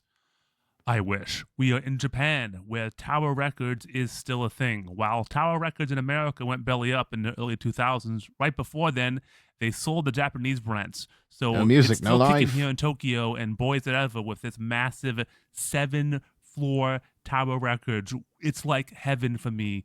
I usually go here, well, every week or so just to look around. Even if I don't buy anything, just walking in here makes me happy. I'm going to take you on a floor-by-floor tour as much as I can, starting out with the first floor here, which is, as you can tell, mostly Japanese and some K-pop, and mostly, if not entirely, new releases. To be honest, I really The don't absolute spend that much essentials. time here. Not a big Blackpink fan, as you can probably guess. And it has stuff like these kind of, not so great turntables, things. Yeah, don't buy these ion turntables and the turntables with the little, obviously not diamond stylus. And I mean, look at that platter. This all just looks like cheap plastic garbage. Now, don't buy one of these, chat. Things like that. It's very mainstream. That's not a bad thing, but it is very mainstream, and it's just not my speed. So let's head on over to the elevators and see what else this store has to offer. As I said before, it is 7 stories of music, and we're going to go straight to the top and see James Brown, the Godfather. How you doing? Let's look around here, see what we have up at the top with Sure, he a says, "I variety feel of good." genres up here. We got a lot of R&B and soul and hip-hop. You got a big Michael Jackson feature. Yeah, Prince also. It's Medical Aretha Johnson. Franklin, and next to her, Miles Davis. I don't know why he's in katakana and the rest of them are not. And then around the corner, you have a kind of like a greatest hits Miles Davis section of like some compilations and things like that. Jazz, big up here. You got Pat Metheny. I never knew how to say that. Pat, that guy. And some Japanese hip hop, and I usually slag on that, but Nujabes, good beats, kind of like chill beats, good stuff there. They got this Love nice some wall chill of beats. vinyl. That's kind of more of a teaser for what you're going to see on the floor below, although there is some good stuff there. Some Claus Nomi, that's good. And other kind of Japanese stuff that's worth listening to. A lot of, as you can see from that sign, ambient electronica. This is where you find more avant-garde electronic music. Really hard to Yamaha explain. Baby Grand. Like even further away than like Aphex Twin and stuff. Post-classical. This is like greatest hits long sellers. That's what that says in Japanese. And then more ambient and electronic and avant-garde. I'm not familiar with this genre. Read the signs. That should give you a better idea than I can. Although Tomita, I do know Tomita. That's some good album. That is Japanese contemporary music, kind of like contemporary classical. Not really my area. And then next to it, you have Rakugo, which is kind of like Japanese traditional stand-up or storytelling. You won't find that anywhere else. You'll find this other places, soundtracks, but this has a weird soundtrack section. You want the Knowing on CD? How about Dante's Peak Deluxe Edition? Always? I don't even know. So you're going to get these like collector's edition, like La La Land, that's a label, soundtracks that you usually can't buy in stores, but they have them here. So no matter how obscure the movie, trust me, if it has a complete score, some boutique soundtrack label has released it on CD, like Lionheart, and you can buy it, and you can probably buy it here. This is where I got my dope-ass 3 CD Howard the Duck soundtrack. And I also bought that amazing Taking a Pelham 123 soundtrack here. Awesome soundtrack selection. But then there's jazz. You got, your mainstays, your Chick Corea, Charlie Parker. There's a Bill fantastic Evans, jazz scene. and I'm going to be really Japan, honest. I especially know nothing around about jazz Tokyo. other than these names you'll see here, and that's why I'm showing them. Huge jazz selection though, just nonstop. It's Quiet probably Nights by about Miles a third of the Davis. floor, Fantastic if album. not more. Just full of it. You got fusion. Again, sorry, I'm not a fan, but if you are, hey, there you go. This goes on for miles and miles. And Miles Davis, sorry, that was a bad jazz joke. Then the Japanese jazz. I like Japanese jazz actually more than Western jazz. There's a big reason why. You want to get your loop into third soundtracks, you come to the jazz floor. Also, some other good jazz artists Oh, up here, yeah. like Fukumashi Jun and That's like one of Cassiopeia, again, Oh, mentioned in a previous video. So Japanese jazz tends to be a bit funkier. I know it's kind of a strange thing to think of, but I dig it. So, pick some up if you hear yeah, some. same here. It's good stuff. I'm here for Moving it. on to the kind of soul, R&B, and dance. You get a lot of stuff like, Curtis Mayfield. Newer stuff too to see, but mostly classic stuff here or stuff from the 90s, although Japan freaking loves Bruno Mars. You have no idea. And Aretha Franklin, obviously. So it's good for that kind of stuff here. They're The obsessed more with Bruno interesting part Mars. of their soul and R&B section is this wall. It kind of has more obscure things. I don't know why it's more popular here. You got the spinners, which you don't really see a lot in the States, and then cool compilations like this. Like here is a compilation of the band Sun. Yeah, sure, why not? And then this awesome like greatest hits or compilation of breaks. You get the Mexican and a lot of other good old school breakdancing jams that you can deck out And the from cardboard and SWAT. the B-box and just go to town with. I almost Interesting. bought that, but I'm trying to cut back. And then other artists like that over here. Let's go back into the racks though and get another look of what you see in this type of section. Again, mostly mainstream artists, mostly big artists, but Japanese editions sometimes have stuff you can't find. And then you get massive things like this. Here's all the prints. Like, yo, it's a lot of prints. And then again, all of Michael Jackson. I'll just leave it at that. But if you want Michael Jackson, you can find it here. Trust me, they have a ton. There's so much music like this. I could spend hours in here. And hey, guess what I have? The hip hop selection is it's lesser. I'll be honest. I'm not a huge hip hop guy, but again, this is kind of the big stuff, the mainstream stuff, and the old school classics. You're not going to get, an obscure mixtape here. You're not going to get any obscure country either. That's the entire country section. This is the entire blues section. Not everything's big in Japan. What can I tell you? Electronic music, though, big in Different Japan. strokes for There's a different nice little folks. display for Yoshinori Tsunohara's Love Beat. I think that's the 10th anniversary of that record. Really good record. I recommend that one. And they have a good club music scene here. I wouldn't call Aphex Twin club music, but I don't work here, so I'm not gonna judge. But this is stocked often with new releases, as you can tell, and bestsellers, usually refreshed quite a bit. It's a good place where I go to pick up good dance music. I don't pick up world music that often, but if I did, I'd come here because, as you can tell, there's a lot of it. But most of this floor, the parts There that aren't is. jazz are usually classical. I would say Ooh. a third of the floor is jazz, like I said earlier, and then you got a third of it classical, and then a third the rest. Like this whole wall, all that's all classical. This whole shelf here, all classical. That makes me There's like happy. 8 more rows of this. It's just classical. Very That well makes me organized, really as happy. everything that every good Japanese record store is. Very easy to find, even if you don't Lots speak the of language. Deutsche And like the Grammophon. staff here is great, so if you're confused, they can help you too. Not a lot of vinyl up here, but a ton of SACDs. I thought that format had died. What do I know? I guess it lives Yeah, on I in didn't think it classical. was still There's a whole around. wall of them. Really, I can see, though, why, especially with classical music, the SACD format would prevail. Because, it's classical music is perfect demonstration for the format, which we'll have to watch a video about it sometime. I might see if there's like a Techmoan video or something about SACD.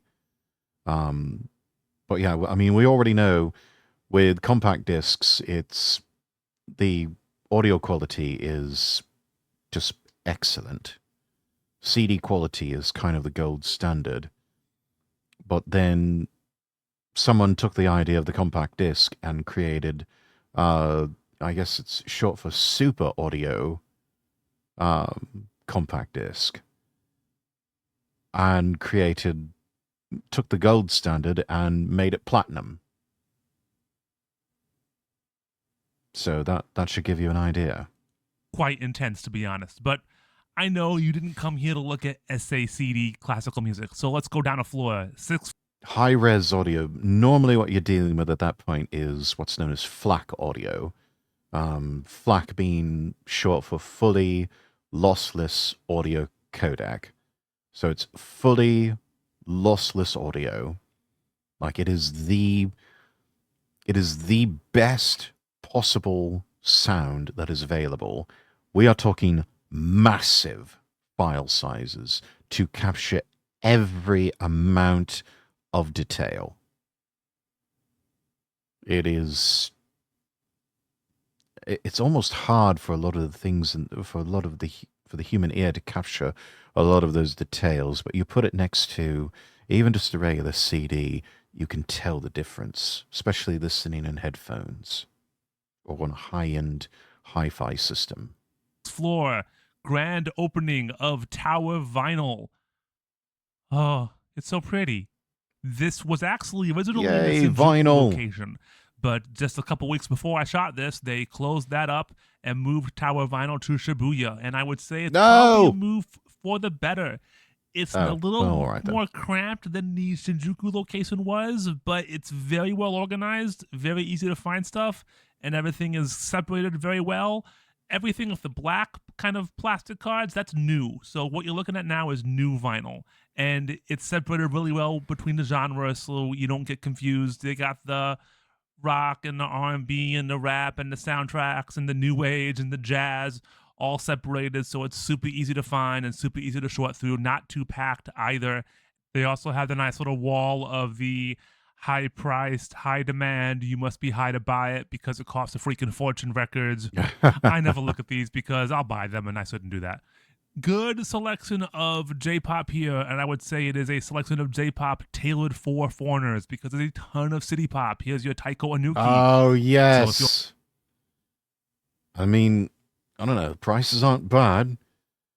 VG Plus, very good quality. I mean, it's been, you can tell it's probably been played a few times, but it's, let's see, EX Plus, that's an excellent condition. That is, okay, that explains, yeah, $27.50. So that'd be about roughly $25 at present exchange rates. I mean, I'd buy it. Tailored for foreigners because there's a ton of city pop. Here's your Taiko Anuki. EX. So if you're on YouTube and hey, yeah, very good to excellent condition.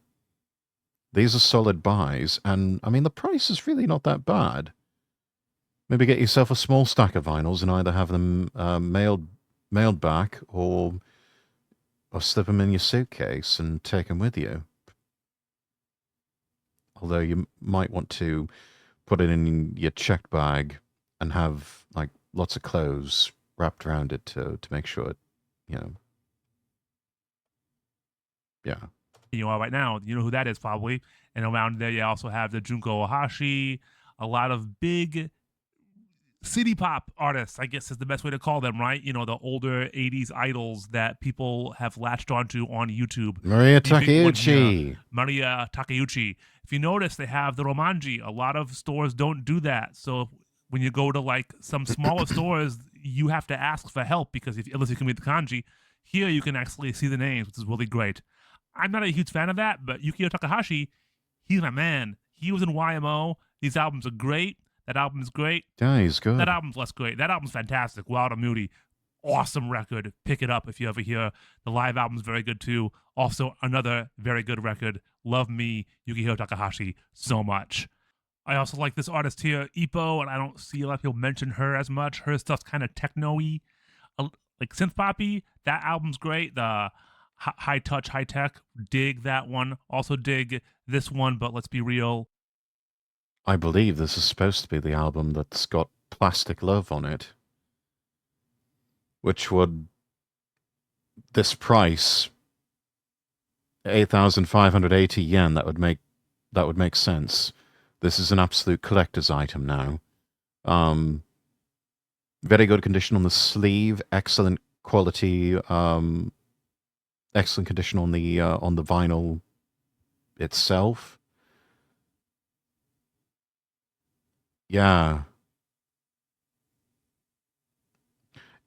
I mean, obviously it's more expensive, but it's not unreasonable. Like, for a collector, this is a fair price. Though I imagine only going to get more expensive as time goes on. Unless they opt to do new pressings, which that can be somewhat rare in Japan, if not completely unheard of. Like, most of their albums are limited pressings, and that's it. You have to get them while they're available, otherwise they'll be gone. That's expensive. You know what's not expensive? These Yano Akiko albums behind her. Those are good.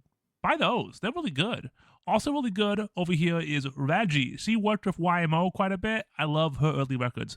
They have a game music lesson here, but it says only Ooh. new game music. Don't buy this. I mean, I love this still, but don't buy. You can buy this online. It'll be cheaper. Let's go check out the Fair, used stuff fair to enough. give you a good idea of what's here on a daily basis and the prices. As you can Love see, Bob Dylan, kind the of all over the place with Eagles. prices. You got your dirt cheap records and stuff that's a little more expensive. I almost bought that, but I think I have that B-side, so Tom Petty. I'll put that one back. Sorry, Tom Petty.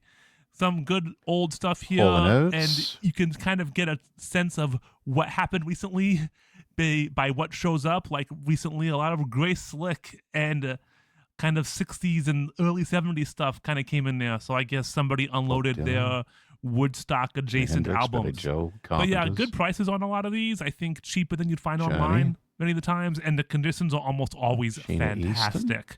Over in the alternative section, I don't know what the hell that is. We got your Limp Bizkit and Crowded House. You know, same thing. Biohazard. I used to own that exact same single. Hello there. There you go. The Breeders' Hello Club. there. Great album. Stoner Stan, welcome in. Thank you for the redeem. How are you? And other kind of assorted stuff here. I really spent a lot of time in this section. I have always liked Japan's selections of alternative and indie. I think it's well curated and kind of matches my interests. So I'm maybe a little bit selfish there. Other good stuff here. PJ Harvey, that's a pricey one. That's a rare one. Ministry, less pricey, less rare. Atari Teenage Riot, another one. Suffering. Used cheap meat to make a Philly cheesesteak. Paying the price with a bit of an upset tum, are we? Sorry to hear that, Stoner. Big in Japan. Sure, why not? New wave and post-punk. Who's depressed and has synthesizers? I do. I hate the Swans, though. Tones on Tail, Wall of Voodoo. Great record. Ben Folds 5, early one there. Pricey, some Gomez. Yellow. Oh, yeah. Almost grabbed that. Two Boy Army. Fantastic record. I have like 3 copies of that one. Ministry's first real album. That's a good one. Oh, that's a bad record by Gary Newman. Don't buy that. Psychedelic You might Furs. think these are a little pricey, but trust me, these are fair prices here in Japan. And as I said I mean, before, it's not the too condition bad. of these records is almost always fantastic. If you see a B grade Japanese record, it's usually an A grade in America or higher. Yeah, something like an EX. Oh, Thomas Dolby, Blinded by Science. Oh, that was only 330 yen. That's a good buy. I'd grab that. The vinyl itself is in excellent condition. Sleeve is in VG condition. Yeah, if it's in excellent condition, it's probably been played once or twice, and that's about it. And then up above, they have the more marquee stuff. You got your Clash, your New York Dolls, your Wire, your New Order, stuff like that. You all like anime? You're in luck. This store has a ton of anime soundtracks. Oh, and those prices. Hang on, back up a bit. Galaxy Express 999. VG Plus condition. 220 yen? Let's snatch that up. That's good. Anime? You're in luck. 880, 330. The store has a 880, ton of anime 880, soundtracks. All of them are 660, very 990, cheap because 550. I honestly think Oh, Space Battleship Yamato. These are all below $10. These are like, I don't know, $7.50 US and below. These are some good buys, especially for some good soundtracks for really good anime. most people in Japan don't really care about anime soundtracks anymore. But the That's sad, non-anime really. But soundtracks. hey, their loss, our gain. Oh, England Dan and John Ford Coley. 440 yen? Section is interesting here. A lot of more unique stuff here, like the FX soundtrack, that Odessa File soundtrack. Towering Inferno? Haven't seen those Wait a minute. Towering Inferno? Hang on. stuff here, like the FX soundtrack, that Odessa File. That's a John Williams scored movie. Maureen McGovern singing the title song. 660 yen. I'd say that's a good buy. Especially for a film, one of the early works by John Williams. That is... Yeah, no, that's really good. Sleeves in good condition. The vinyl's VG+. I like that. Listen, stereo.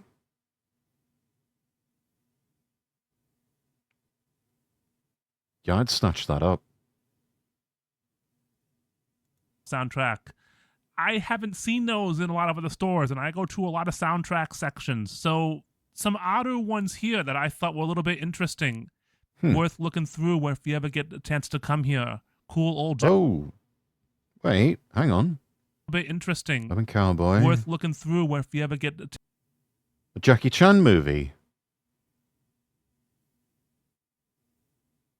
1650. That'd be about, I don't know, 15, 1250, something like that. That's really not bad. The soundtracks to Jackie Chan movies are pretty good. Chance to come here. Oh, original vinyl of Star Trek 2. Both in excellent condition. Hell yeah. 2,200 yen? I'd pay that. Cool old Jackie Chan one. And behind that, there was some more anime soundtracks. And I wanted to show Ultraman. that because up And a few of these I don't recognize. here, there is... Oh, Koichi Sugiyama with a Tokyo Philharmonic. 880 yen. Don't know what all's on it, but I'd buy it. Is a game music soundtrack. That is Oh, okay. the Symphonic Dragon Quests. A quick reminder. Okay. Yeah, totally worth it. Totally worth that price. It's a bargain, actually. If you're looking for game music in Japan, go to the anime music section because that's what it usually is. Hell Over yeah. here, you have your funk and your R&B and your soul. And then back here in the corner, these are all 12-inch. Not listed, the 45 single of Pimpzilla. No, you're not going to find that. Singles, usually pretty cheap. Some are pricey, but most of them below $10 a pop. I like going through these because you get those 12-inch single exclusive tracks and dope shit like this. I almost bought that. Grace but Jones. That was like 2,000 She played Mayday in A View to a Kill. yen, and I don't need it just for the cover. But yeah, good stuff here if you're a DJ or if you just, got a disco kick, man. You can find a lot of great stuff in their 12-inch singles section for sure, without a doubt. But let's go look around what else they have here. What up, Beastie Boys? Hello, Nasty. Hello, Led Zeppelin. I'm not a huge Zeppelin collector, but I wanted to show this off just so you get an idea of what's here, Those the are prices. You pricey. can freeze frame and take a look. Weird bootleg. 59, I wouldn't buy that. But my point of showing this is that to show the kind of stuff you'll find here. You're not going to like the super rare, like the turquoise cover, Led Zeppelin 1, but still good stuff, for sure. Same thing of like just the metal section. Let's take a quick look through here, a random letter. I just wanted to point it out, what you can find. I loved that cover, almost bought it for the cover. It's like Roger Dean on Nice. heavy metal. That cover, not so good. But yeah, good variety of all kinds of metal. You got 70s, 80s Monster Magnet, hell yeah. You got good Meatloaf, you got bad Meatloaf, more Montrose. That is Mr. Big. Japan There's the loves tasty Mr. Big. meatloaf and the not so There's more tasty Mr. Big meatloaf. there. Japan really loves Mr. Big. I don't know why. It's a thing. Hey, Lizzie Borden, cool. Some rare Bowie. I had that Diamond Dogs with that fan club picture. I sold it for nothing, and I'm sad. Here's the obligatory jazz pan. Again, my disclaimer of I know nothing about jazz, but there are a lot of jazz That's fans all right. out there who want to know what jazz is George here. Benson. So you jazz fans Doris can Day. use your jazz hands and freeze frame to take a closer look at the stuff they have here. But let's move on over to the CDs because this floor is still half CDs and it's a great selection. Here's the new release Half display, and I CDs, wanted to half vinyl. showcase this because I wanted to show how often they change it. Because here's the exact same section the following week. A lot is different. They cycle through this stuff pretty quick. So for me, it's a great way That's to discover good. You never new find music. that at, Here's like, the Barnes back and wall, Noble. too.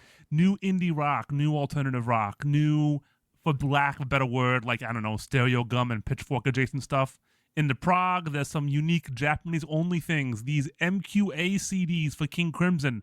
Pretty sure those are MQA. only available in Japan. A lot of people swear by the sound quality of those. I'm not that familiar. I am familiar with Pink Floyd, Interesting. though, and this huge Adam Hart. No, more like I'm still eating it. Well,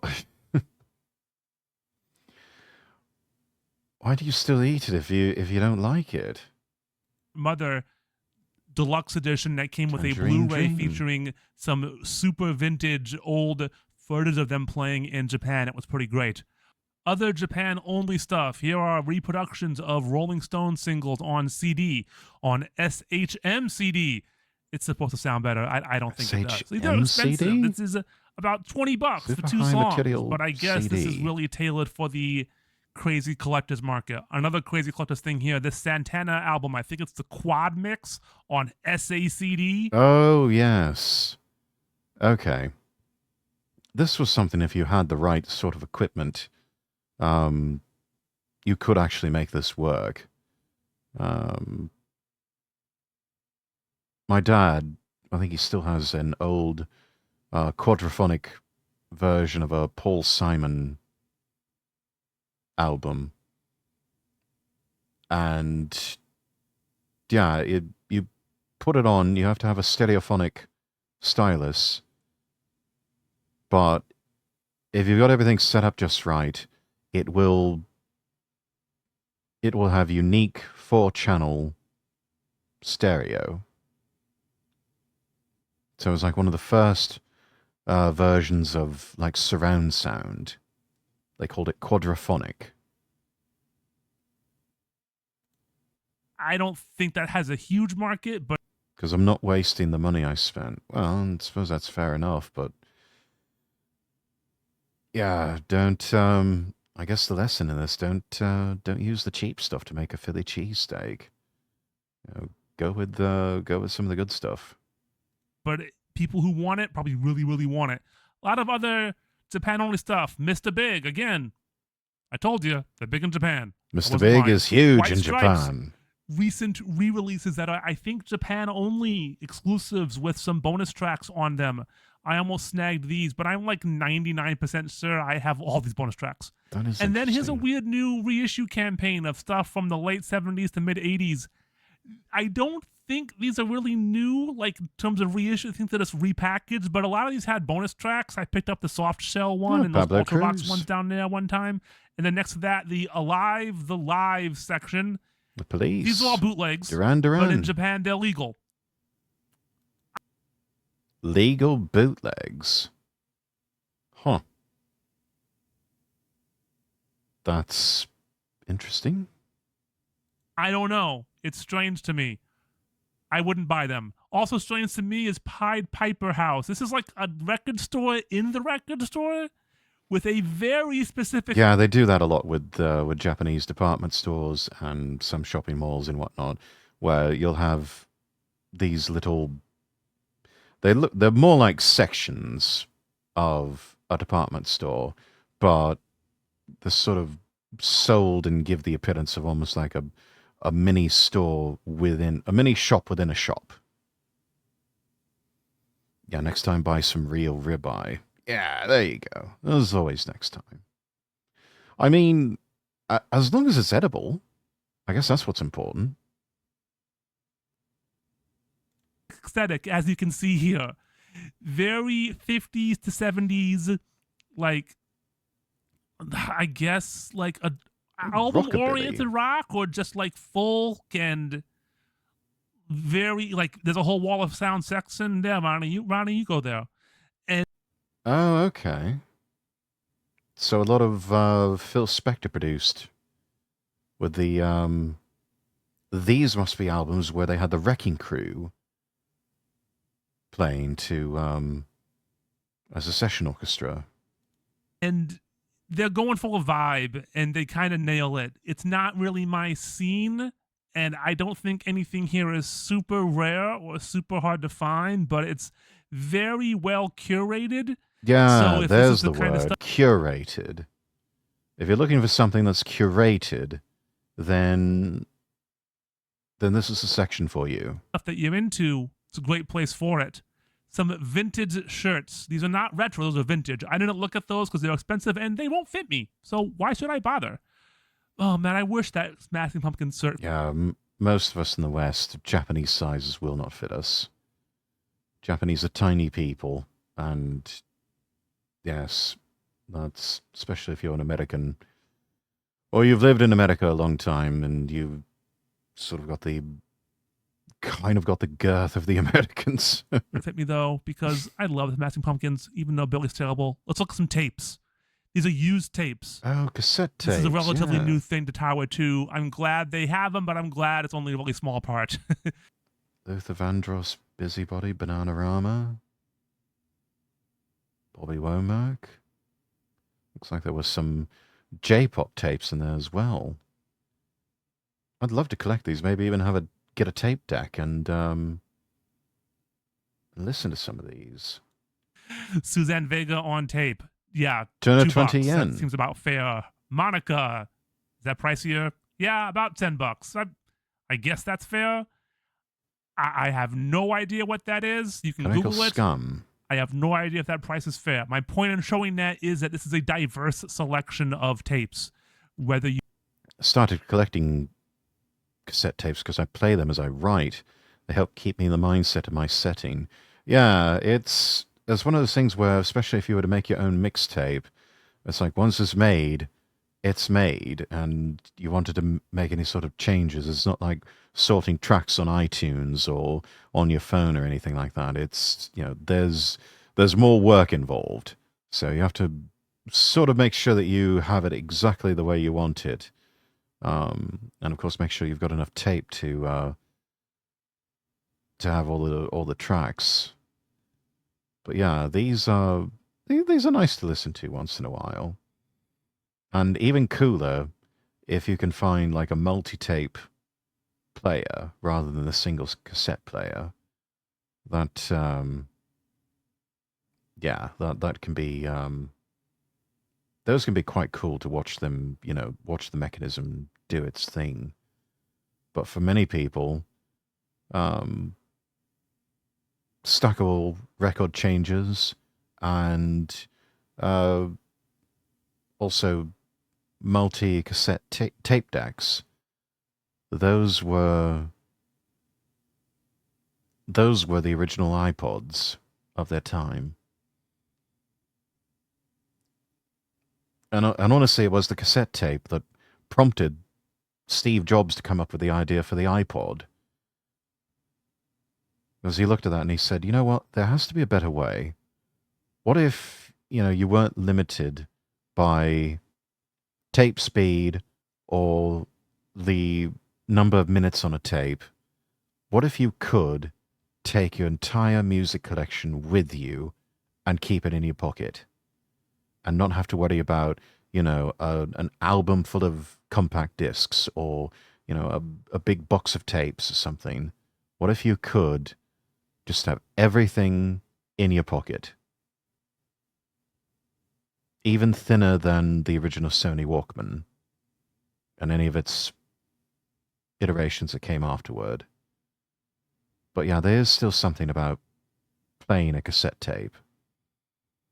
And there's some things on cassette tape that they've never really re-released. So like there's vinyl albums that have yet to see any sort of digital re-release or be available for download.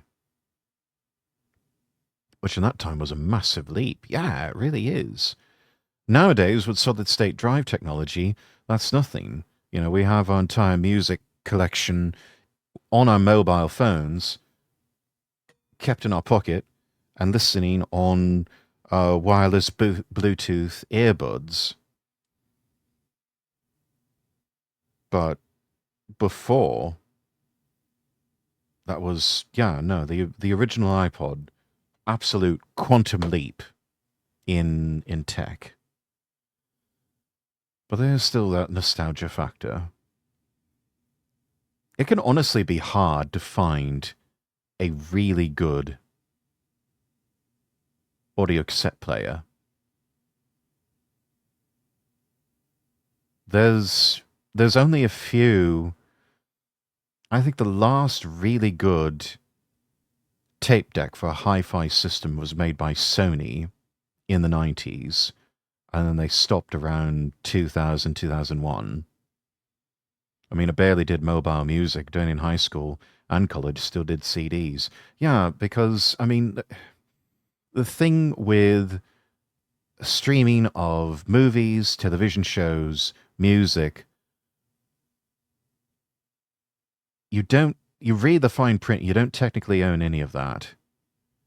And so if the website that's hosting it goes away, or if there's some sort of dispute on the rights or whatever, that can be taken out of your collection and made unavailable. You know, on Spotify, for a while, I was able to listen to the soundtrack, the Marvin Hamlish soundtrack of The Spy Who Loved Me, and now I can't, for whatever reason, because someone's decided to just take that away. And so if I want that, I need to go and find a digital to download, go buy a CD, go buy the old vinyl, maybe go buy a cassette. That way I'll have it.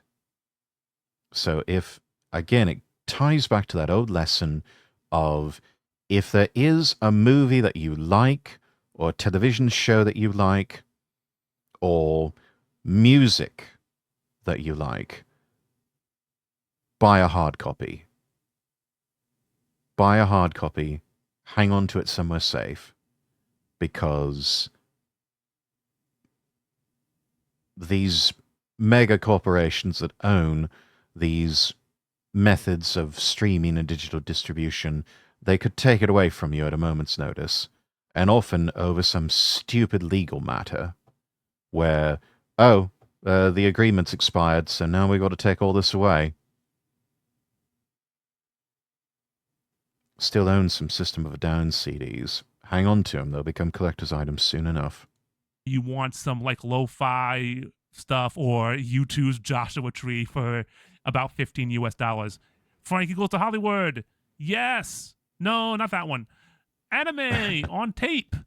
Cheap. Yay. And then the booze. You can buy booze at Tower Records. I heard good things about the Foo Fighters sake. I can tell you right now, the whiskey do not looks buy good. Any Motorhead liquor. Just trust me on that. It was bad. Not a lot of hi-fi here. Actually, it was mostly those bad briefcase turntables, but they have a good selection of needles if you have a real turntable. Oh. A lot of these you can buy in the States. Of needles if you have a real turntable. Mostly those bad briefs me on that. What are the prices that they want on these stylus needles? By here.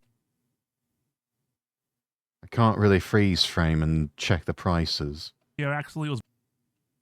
But if they're in a display case, chances are these are going to be rather expensive turntable needles and stylus. Mostly those bad briefcase turntables. But oh, here we go. We've got two here from Nagaoka. JT80LB. 22,000 yen. So that's about a $200 stylus. That's expensive. That is quite expensive for a stylus needle. One would hope that would be the best of the best.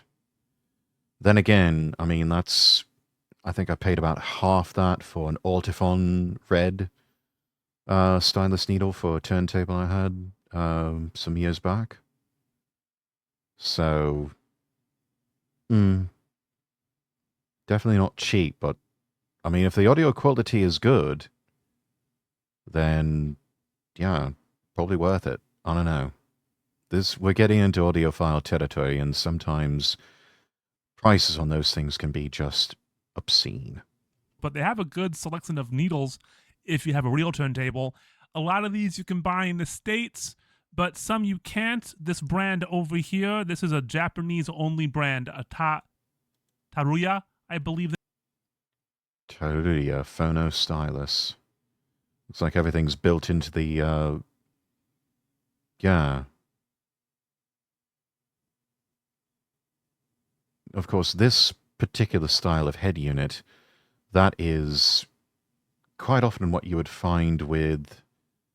You see a lot of these with DJ turntables. Though I like the sleekness of it. Yeah, I don't know. I'd love to test these out. See how they sound. The name is. They're good needles. I've used them before, but let's go down. Oh, hang on! Don't fade off yet. Yeah, I believe the name is. They're good needles. Yeah, an SL1200. Hell yeah! This is like the gold and platinum standard turntable here, chat. Quartz lock direct drive mechanism. Yeah, this, for a long time, this was the absolute best of the best. Technics have started making these again, though they are much more expensive, and some people claim that the quality is not quite there like it used to. I know for a long time these were manufactured in Japan. I think Technics may have outsourced them to China or someplace else. Hence why people are saying they're not as good. I've used them before, but let's go down a floor to K-pop. Okay, that's the K-pop. Let's go down and look at anime now instead. Here's the anime. Yay, anime. Got the anime, got the manga. K-pop. Let's go down and look at anime now instead. Here's. Looks like the Idolmaster Side M, which would be perfect for the Idolmaster's perfect for a Tower Record shop, since that is all about J-pop music. The anime. Yay, anime. A lot of JoJo. I didn't know JoJo had so many soundtracks. You learn something new every day. I mean, so much of the JoJo storylines and characters are based off of like actual music and groups. I think one of the villains that JoJo and company went up against was named after Steely Dan. And they've got Hall & Oates as two of the heavies, and yeah, and ever since one of the first season, the end song was Roundabout by Yes, and then second season was Walk Like an Egyptian by the Bangles. Strange floor. It's like it's mostly anime, but then there's a lot of idols, and I think a lot of the idols, maybe they have songs in anime, or one of the they stands have is Red some Hot Chili relation Pepper, to yeah. an anime or something like that. But it's really beyond my comprehension. I wish I could tell you more about it. And my boyfriend also, even though he's Japanese, he doesn't have a clue. A lot of back here is Johnny's. Johnny's are idols from a Japanese company called Johnny's. They're terrible. I'm not going to talk about them. Yeah, I mean, the talent itself, we don't knock the talent, but the agency, Johnny's, and especially the gentleman who started up and ran Johnny's for a long time, passed away recently. Yeah, he was a bit of a dirtbag. He was actually worse. He was a total wanker. It was one of the reasons we, in the West, you couldn't get Ultraman Tiga released to a Western-speaking audience, and he actually blocked the actor from making an appearance in Ultraman movies. It was just, he was greedy, wanted more money, wanted control. He was almost like Japan's Harvey Weinstein in many ways. Oh, I see AKB48, yeah. AKB48 looks like, I think this is SKE48 and NMB48. A lot of idol Speaking groups. of terrible, there's AKB. Let's move on to game music, something I know much more about. I love game music. I buy a lot of game music. I own that Animal Crossing soundtrack. Yes, the one that cost 11,000 yen. But I 11,000 yen for for Animal Crossing. Wow. Tower Records, and here's why. As you can tell, Cute anime girls on the album covers and little 8-bit art. Lovely. most of it is Square Enix or other RPGs or stuff by Konami I've never heard of. Chrono When there is Trigger. new game music I want, I usually get it online because the online copies might have bonus tracks. Not so much here. Here's an entire Final Fantasy section, though. Mm-hmm. That's a lot of Final Fantasy, and then other kind of Square Enix Nier stuff, some Automata. the Nier soundtrack, stuff like that. Not again, it's not my scene. And then on the third That's floor, all right. the Not last for floor everyone. that has music, this is the J-pop floor. The second floor is only a restaurant and like a merch floor, and with COVID going on, I'm not going to the restaurant floor, thank you. But I'm just going to talk over this as you can all get a good look of the kind of stuff you might see on here. I really like this floor. It's really great for discovering new This is Japanese obviously a couple of music years old, chat. because they have so many listening stations. Once COVID's maybe not as serious, I might put on those headphones again, but right now I think I'm going to hold back. One artist I did recognize here that I wanted to shout out was right here, Sketch Show. That is 2/3 of YMO. That's Yukihiro Takahashi and Hiromi Hosono, with occasional Sakamoto joining in. Those are great albums just re-released on CD and vinyl. I think anyone who likes a synth pop, electronic music, or glitch Aqua City should really Remix. pick those up. There isn't too much to say Tribe. about this floor. It's the Japanese music on CD. Very little vinyl here. I think most of the vinyl is up on the other floor with the rest of the vinyl. So I'm just going to let this play as I talk you out. I hope you all enjoyed this video. And I want to say that, you know, I appreciate everybody who's watched my record store videos so far. If you have any questions about any record stores, feel free to leave a comment. And, you know, if you have any recommendations about stores you want covered or topics you want covered about stores here in Japan, please let me know. I would love to let everybody know about all the awesome, great, and fantastic stores that are here. But that's going to do it for today. As always, hit those like and subscribe buttons. And if you want more news from Japan and Japanese record stores, be sure to follow me on Twitter at Lost Turntable. Take care. That's some good content there. That was a nice tour. Gonna give that a like. We are going to give that a like. Honestly, would love some city pop cassettes. Japan in my universe had music like that Outlaws, so it would help with writing. Yeah.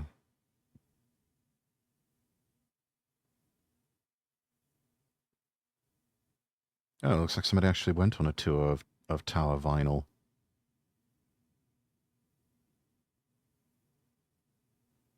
Right, so let's go ahead and hide all this. Because, chat, it is, I think, yeah, we've been going at this for about 2 hours. I think it's enough, I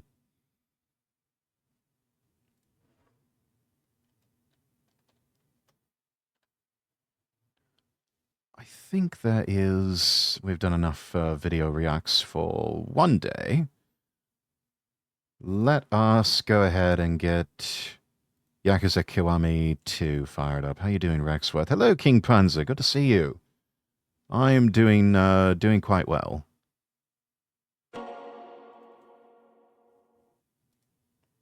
see. There we go. Yakuza Kiwami 2. Faye Nightshade, welcome in. Thank you for the lurk.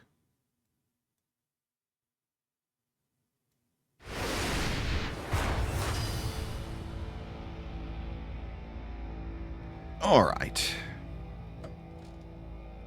Oh, and chat, I just noticed just now we are almost at our newest follow goal. We're almost at 640 nobles. So if you know 2 people who would who have never seen the stream before, definitely spread the word. So going to do a British playthrough and just use knives. Oh no, we play Yakuza Kiwami the proper way. With our fists. With fists of fury.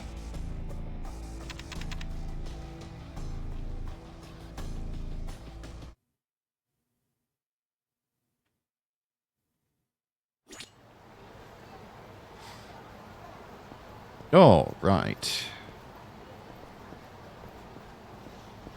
We need to report back to Tojo Clan headquarters. Do we have anything else going on? Oh yeah, there was the Mr. Try and Hit Me.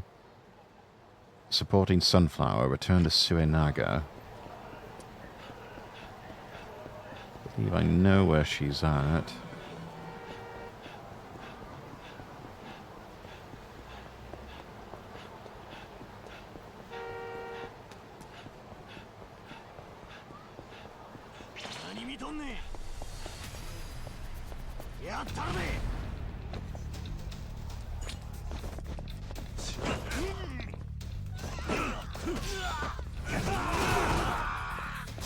Already getting into fights.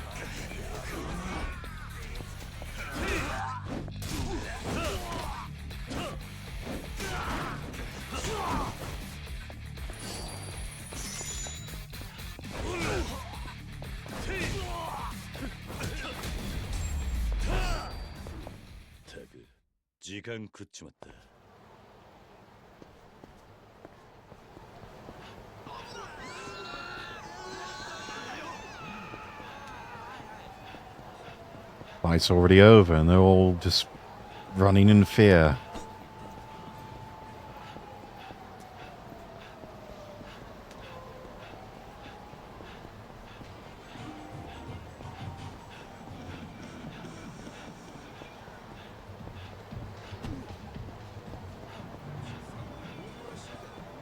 Looks like we may have some more over here. Yup.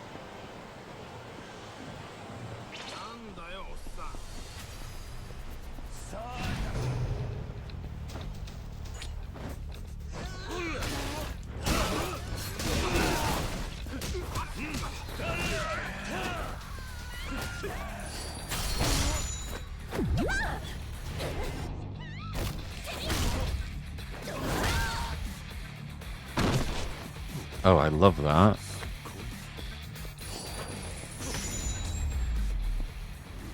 I like that Judgment is more realistic with the street fights than it being if it takes too long then the cops show up. Yeah, I have not completed the Judgment games, Judgment and Lost Judgment. I do have them on PS4. I need to get them off of Steam, and yeah, definitely need to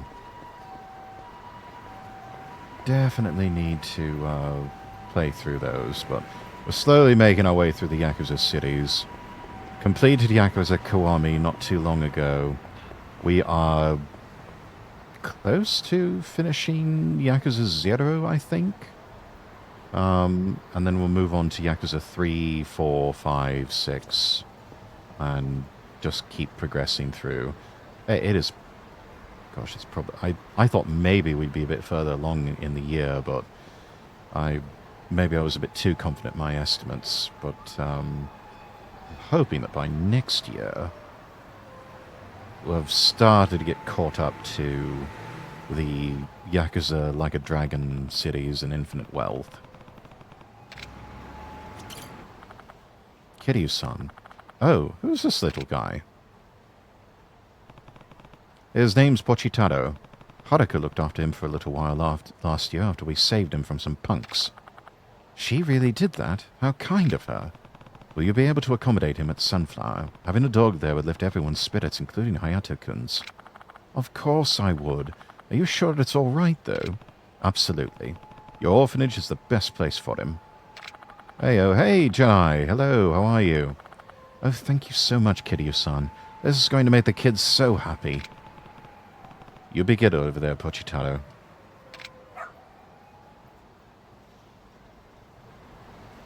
I need to remember to change something real quick.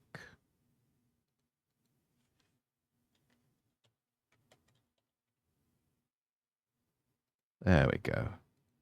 Yakuza Kiwami 2. I'd update the stream.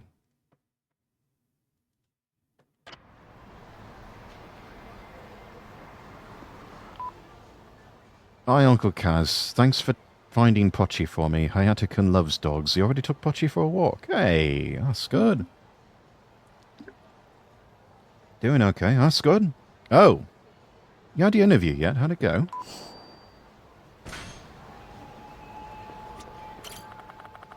Pochitaro has really brought some life back to Sunflower. More importantly, he's helped Hayate-kun start getting to know the other children. Sounds like Pochitaro's living the high life over there. This really is the best case scenario. Thank you so much, Kiryu-san. Oh, don't thank me. Thank Pochitaro. Of course. And if you're ever feeling generous, we're still accepting donations, of course. Excellent.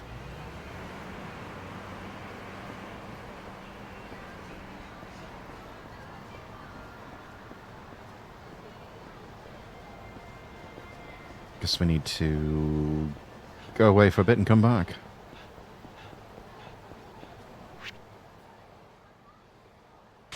Let's see. Task.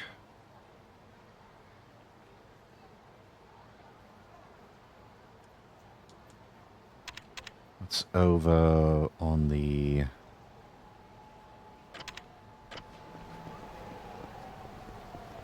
Let's grab a taxi. Oh, wait. What should I do? Something wrong, Suinaga-san. Hello there, Kiryu-san. I'm afraid there's something wrong. The leak in our roof has really become a problem. How long has it been leaking? Oh, it's been years, but is it any wonder? If we couldn't afford the necessities, repairs were out of the question. But now it's bad enough to cause a draft, and the last thing I want is for any of the children to fall ill. I just don't know how I'm going to scrape enough money together to afford a contractor. How much do you need? Roughly 250,000 yen, but it may as well be millions. Our orphanage could never hope to achieve that. In that case, you can count on me. Really, Kiryu-san? Sunflower's my home, Suinaga-san. It's the least I can do to give the kids there now the same comforts I had. Oh, Kiryu-san, thank you so much. I'll be here to accept donations at your convenience, so you can of course use the ATMs if that's easier. Got it. Went well. Wasn't really even an interview since the team lead had to interview more people, so she just explained the job to me and I did everything on my end, so I'm just waiting for HR to get back to me since I already accepted the job offer. Well, hey, that's fantastic, Jedi. I'm happy for you.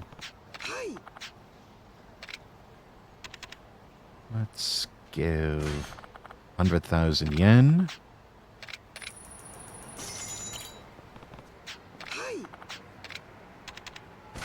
Another 100,000 yen. That's 200,000.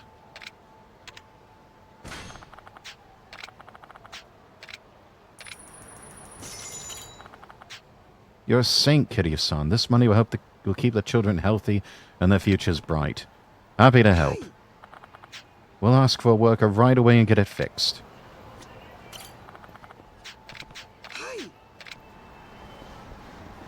The fun thing is I'm starting a full-time. Hey, let's go. That's good to hear, Jedi.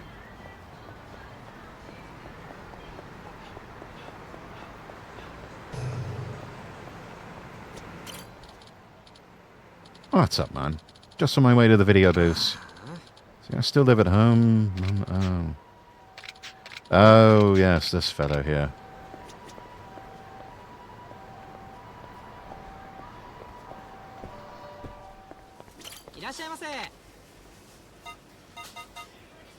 I wonder if I should get anything. Nah, probably not.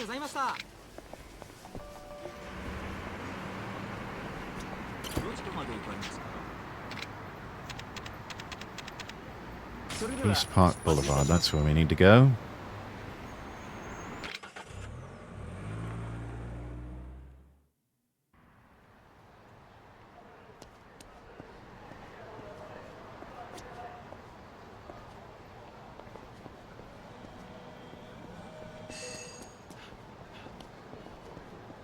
I had something go off. Oh, there it is. H2, alright.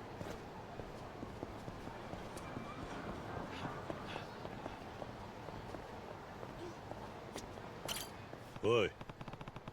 Oi, you here for the mock interview? Yes? Do you need something? I think you dropped this. My charm. I thought I'd lost it for good. That's some bad luck losing your charm. Maybe that's why we're in this mess. Hey, don't blame it on me. This is all Masui-kun's fault. Is something wrong? Well, we were supposed to have a mock group interview today, but our fourth dropped out at the last minute. Masui was supposed to join us, but apparently he got a job offer. He waited till now to text me, though, and the interview's in a few minutes. We need a minimum of 4. After all that practice, too. Also, as a lazy gamer, fuck, I'm jealous of the gas station food quality Japan has. Get a nice fresh sandwich for cheap. So fresh it's steaming in the bag. Yeah, no, Japanese konbini food is... It's on another level, believe me. Left you guys quite a bind. We would have been fine if someone hadn't dropped their charm. Hey, don't pin this on me. It's not like you helped either. Enough, you two. Fighting won't solve anything. Hey, you free right now? Why do you ask? Well, we're all pretty bummed about not being able to do the mock interview. We practiced so hard. I was just wondering, well, if you'd be our 4th. Me? What are you thinking? You can't just rope a random stranger into this. But he looks professional enough. Besides, he was nice enough to bring back the charm, right? So, sir, I'm sorry to ask this of you, but could you help us? Well, I'm not exactly a student. We're hopeless. I wish a nice cushy job would just fall into my lap. You and me both, love. You and me both. Fortunately, the world doesn't work that way. Don't want to see the practice go to waste either, but what should I do? Alright. As long as you're sure I'll fit in. You'll really help. Oh, thank you, thank you, thank you. My name's Katayama. He's my Sawasakun. She's Mizuguchi-san. And Kiryu. Are you sure about this, Katayama? This guy's, well, he's old. Oi! Bite your tongue, lad. I don't care if he's 80. We just need a 4th. You're a lifesaver, Kiryu-san. Anyway, during the interview, you should try to say stuff that flows with what we're talking about, you know, to back us up. Then when it gets to your turn, just try to make us sound as good as possible. Oh, and thank you again, Kiryu-san. What have I got myself into now? Thank you all for coming today. Let's begin the interview. As this is a group interview, we'll have each of you take a turn to tell us about yourselves. So, shall we begin? We can start with introductions. I'm Takuma Maisawa. I'm Chika Mizuguchi. My name's Toshiki Katayama. Kiryu, Kazuma Kiryu. We're all very excited to be here, sir. It's nice to meet you. It's nice to meet you. It's nice to meet you. It's nice to meet you. In Japanese, I believe they're all saying Yoroshikun or Yoroshikun onegashimasu. Wonderful. An energetic greeting is a positive first impression for any potential employer. Now then, let's hear a little about your strengths, but don't get too carried away or sound like you're bragging. Why don't you start us off, Maisawa-kun? Well, I spent a lot of time in college playing futsal. It's basically 5-on-5 indoor soccer on a smaller field. I was so good they made me captain of the team, and we went on to place second in a citywide tournament.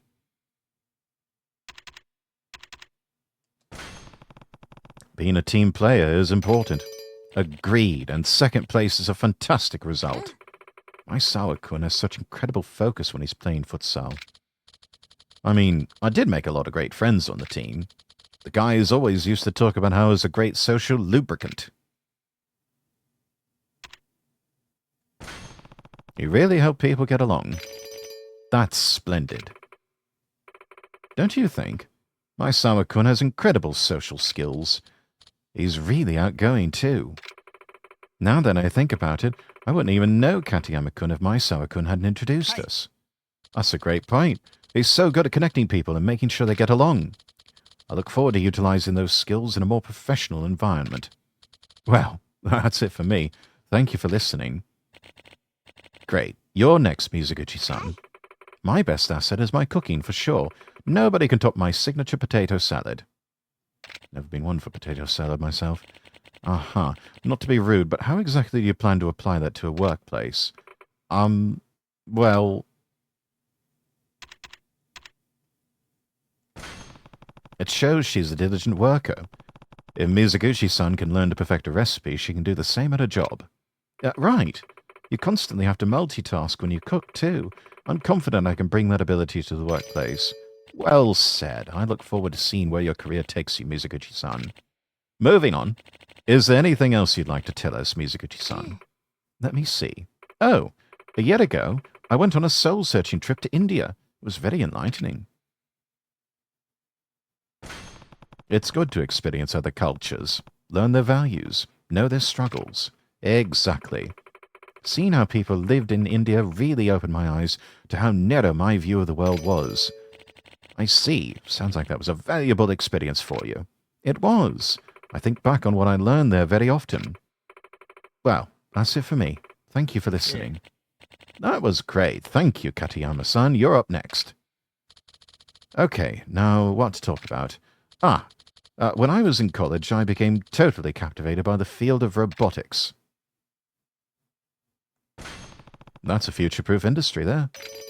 Indeed, robotics is what drives our society, possibly even the whole world forward. Didn't your research win some kind of award, Katayama? Oh, that's right. It had a pretty big impact on the academic world. Speaking of my research, I got rather frustrated by it at times, but my teacher motivated me to push through that. Finally reaching my goal showed me the value of tenacity. As they say, persistence pays dividends. That's a great workplace attitude. Thank you. I'll use what I learned from my robotics research to propel myself forward in the professional world. Haha, I can't wait to see where you end up. Me either. I think back on my work very fondly. Well, that's all I have to say. Hope I performed to your standards. And that leaves us with you, Kiryu-kun. You're not exactly a recent graduate, are you? That's right. I, decided to spend some time in the real world. So you're seeking a mid-career realignment, I take it. In that case, I've got a few questions for you. First, what was your previous occupation? Well... I used to be in real estate, years ago. Real estate? Well, that's a surprise. May I ask what your role was? I actually managed the entire firm. I recruited staff, structured my team, delegated assignments, all to compete against these 5 evil billionaires. Wow, experience like that will no doubt prove valuable for any company. For your second question, Kiryu-kun, let's see. Why don't you tell us where you see yourself in the next 5 or 10 years? In other words, do you have any career ambitions? Yeah,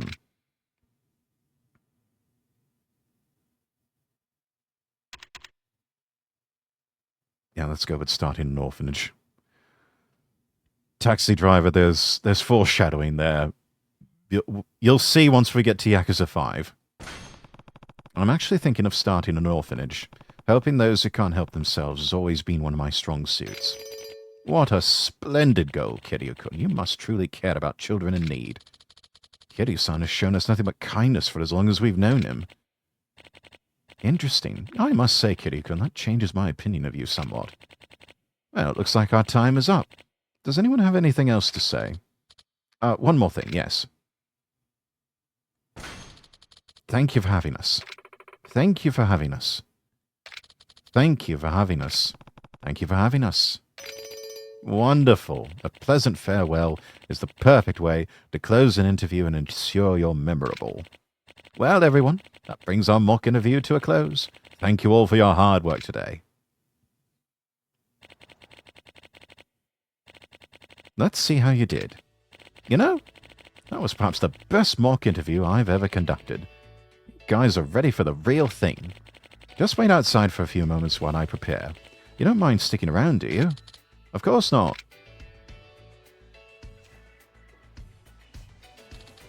We did it! You saved us, Kiryu-san. I never thought a mock interview could turn into a real opportunity. This is incredible. I'm happy for you guys. We couldn't have done it without your help, Kiryu-san. Thanks for sticking with us. I'm forever in your debt. We'll never forget you.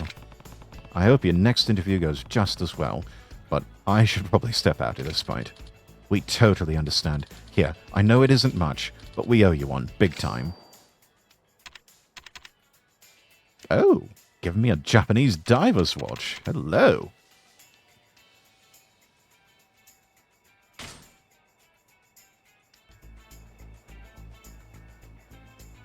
I'm going to have myself a Japanese diver's watch. It's lovely. Well, we should get back up there. Right. Oh, and that stuff you made up about yourself was incredible, Kiryu-san. You almost had me convinced it was real. But it was real. Anyway. Hello? Who's this? Hey, you there? Interested in making some sweet memories tonight? Excuse me? Sorry, let me start over. I work for a photo studio that just opened right here in the flashy streets of Kamurocho. I'm out here trying to tell people about all the wonder we've got in store.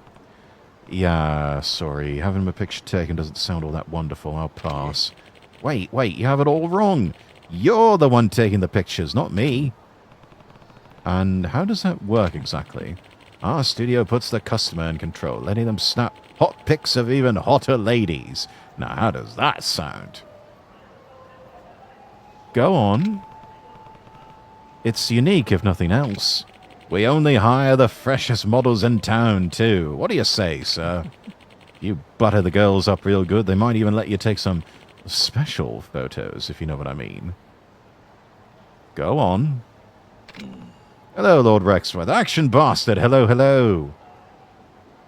Special. Ah, I see I've piqued your interest. Just follow your heart, pal. Yeah.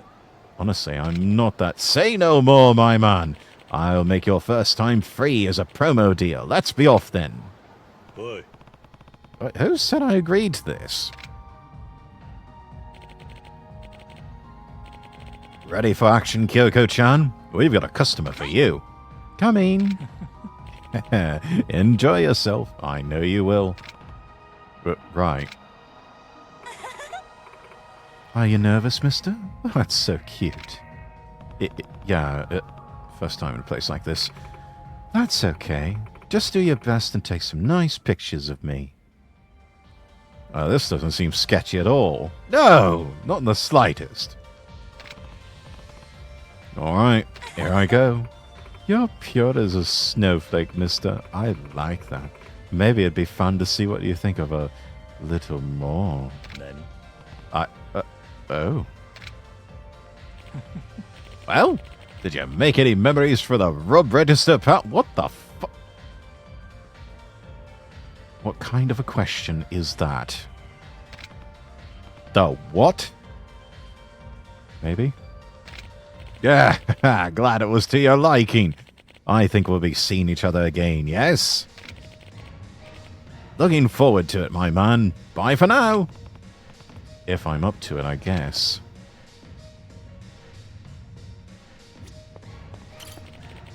Good to see you, friend. What do you want to do today? Nice choice. Enjoy.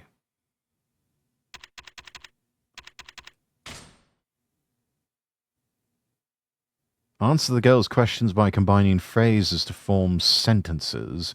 Make sure to pick answers she'll like. The girl will be disappointed if your sentence doesn't make sense or if you can't form a complete answer within the time limit. The heart gauge will fill if you manage to form a complete sentence. Some answers will fill the gauge more than others, so try and make sentences the girl will like. The gauge will not fill if you run out of time or form a nonsense sentence. You can clear a stage by making sure the girl's in a good mood when the photo shoot session ends. If you work hard, she might even try on new outfits for you to see. Interesting. Let's give it a go, see what happens.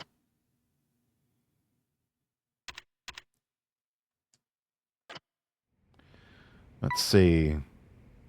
Gosh, it looks like we're going live action here. Do we want Hikaru Aoyama or Rina Hashimoto? Let's go with Hikaru to start off with. Oh my. Regular clothes 1 and 2. A cheerleader outfit and a maid outfit. Saucy. Or a school swimsuit. Or the bikini.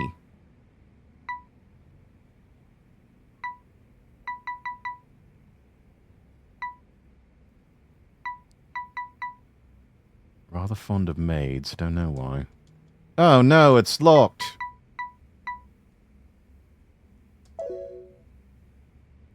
Yeah, let's go with that.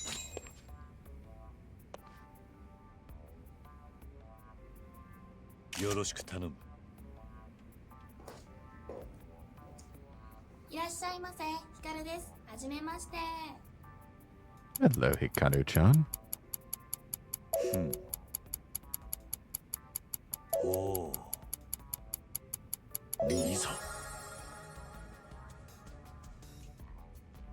My name is Kazuma Kiryu. 本日は私を選んでくれてありがとうございます。頑張りますのでよろしくお願いします。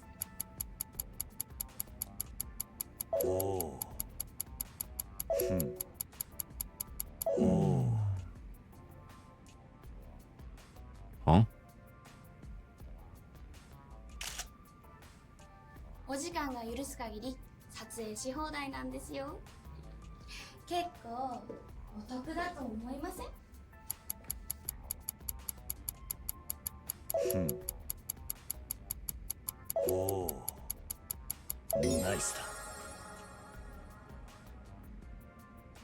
Perfect way to get better at taking photos. それじゃあそろそろ撮影始めますか。ちなみにこれ私の私服なんですよ。似合います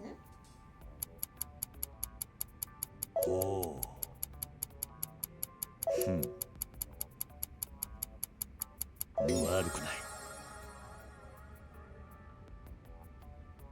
Yeah, I can't take my eyes off that tight skirt. 嬉しい。じゃあ早速こんな感じでどうですか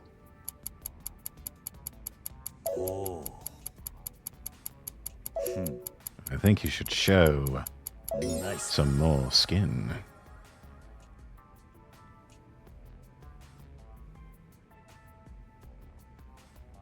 Also, why is there a mattress in the middle of the room? Was that a mat? もっと違うのがいいんですかわかった。もしかして変なこと考えてるんでしょう No, you can't prove that.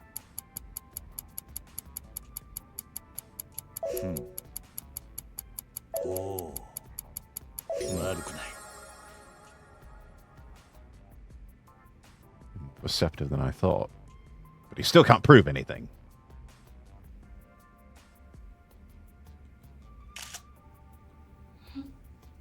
そうですね。ナイスだ。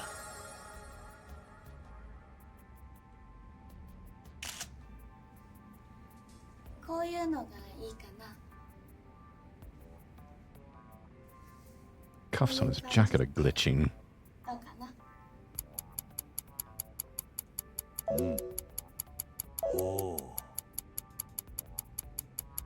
悪くない。 Must be. Well, it's hard to think at this point in time, isn't it? I feel like this section of the game required an age verification and credit card. 次来てくれたらもっと頑張れるかも。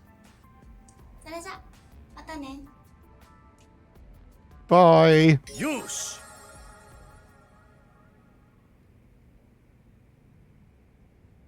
Okay, this was interesting.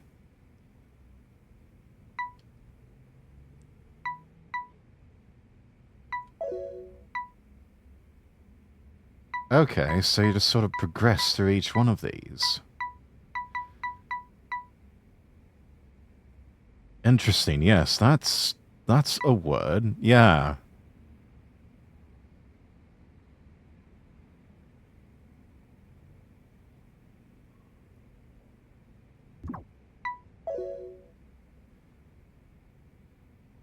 Let's see what our arena has to offer here. Regular clothes, bunny costume, nice. Santa costume, bikini 1, bikini 2.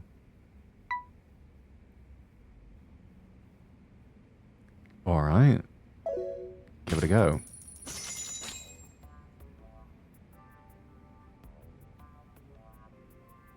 Yoroshiku いらっしゃいませ、リナです。今日はよろしくお願いします。おー。ナイスだ。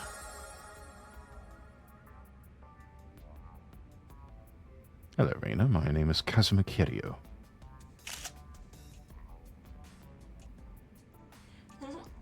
撮影し放題やから今日はいっぱい撮っていってくださいね。おー。いいぞ。 Keep shooting till my camera breaks.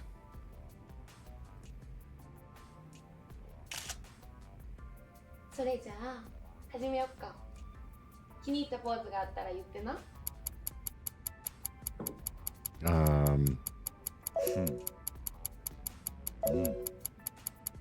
悪くない。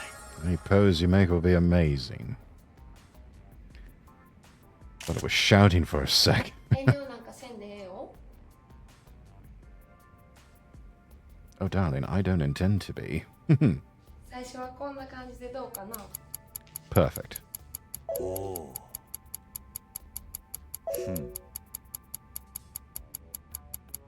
なんだと。 Oops. お客さんお上手やね。それじゃあちょっとサービスしちゃおうかな。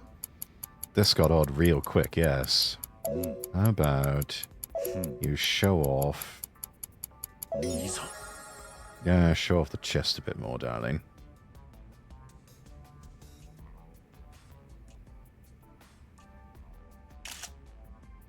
どうやった？ほんまこういうの撮りたかったんやろ？ Gone from a 3D game to a live game, yeah. Oh, that pose is so damn sexy. Ah, yes, odd. エッチ。それやったら聞くけど、もっと撮影したい？ Try something おー。 even sexier for me. ああ、もう時間が来ちゃったみたい。 Oh, how もっと convenient. サービスするね。よし。 I think that's enough for this for now. Have a nice day. Yes, I will.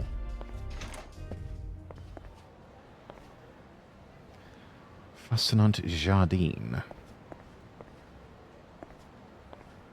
Where is... Oh, wait a minute. Hang on.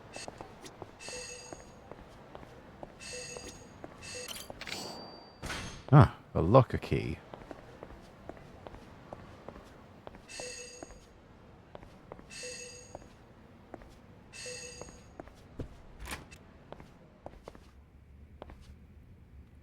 Looks like a genetic garden variety office.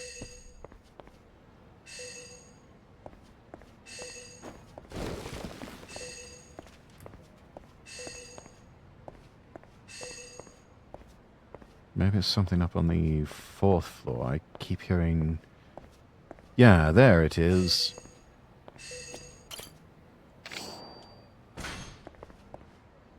Right, this looks to be the top floor. That's closed. We're not getting in there. Where are we exactly?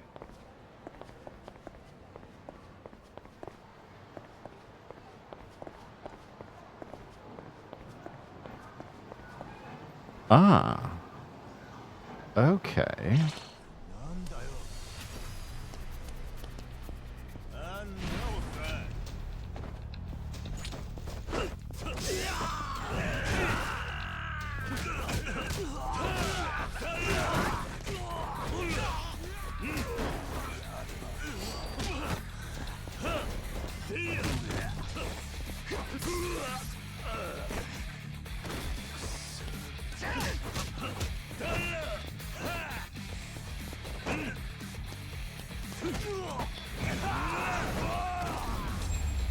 Oh, I wanted to use the taser. Oh, that's alright. 時間食っちまった。 Also, I should really eat something.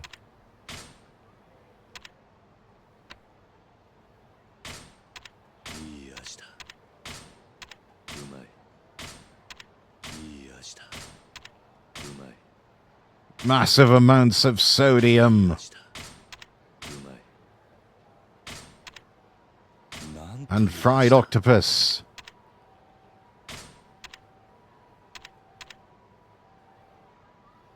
And booze. Gotta open with the taser next fight. Wait, in game or IRL? No, in here in the game. Oh no, can't drink another drop.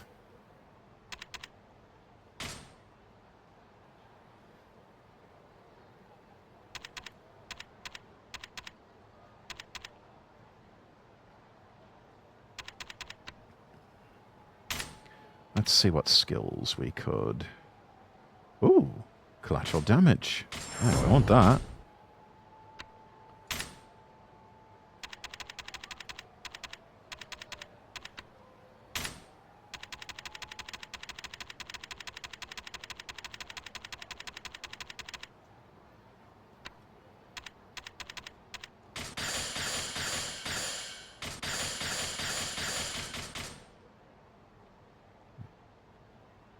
You think that's enough sodium? Yeah, it's probably going to dry me out. I have to drink a few gallons of water.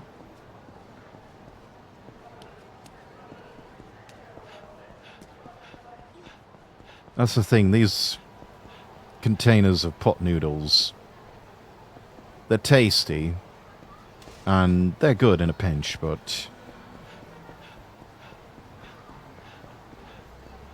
they are very high in sodium and certain preservatives, to where they're good to enjoy every once in a while, but absolutely would not eat them on the regular.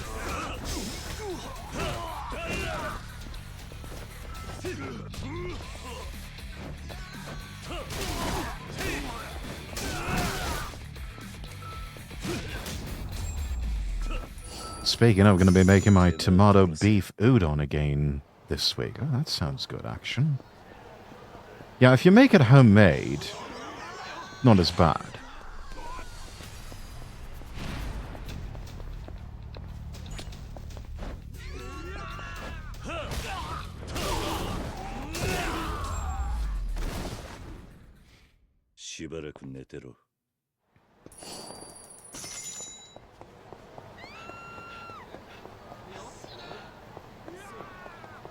Nice.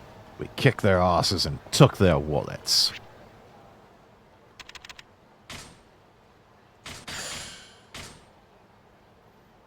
Yeah, and it keeps 3 days to feed a family of 4. Nice.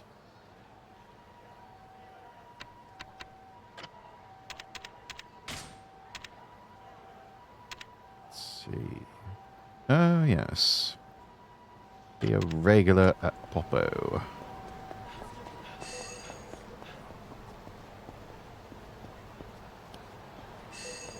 Right. Ah, there we are. Now, let's go over to those lockers and see what we can find. Stamina X. Sengoku armor.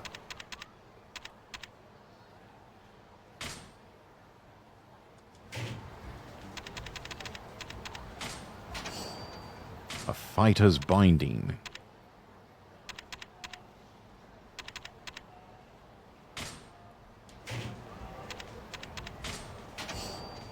Turn a maximum. A light belt.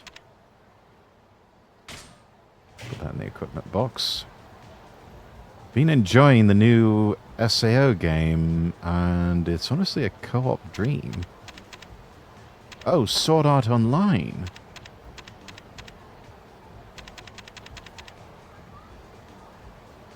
I have to give that a go myself. Ooh, silver plate. We have a couple of silver plates. Let's get over to the pawn shop and cash those in.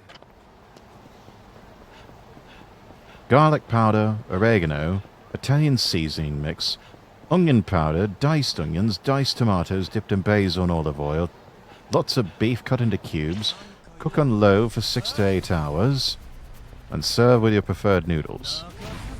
That sounds really, really good action.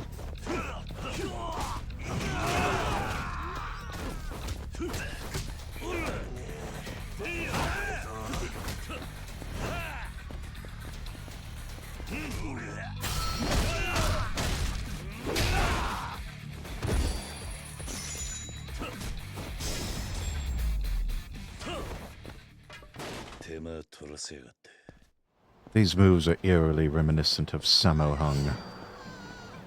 Don't know if any of you have ever seen films or television shows with Sammo Hung, but this is a man who would grab, like, chalkboard erasers and beat the shit out of the baddies with those.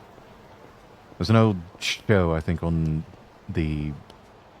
American television that he was in called Martial Law.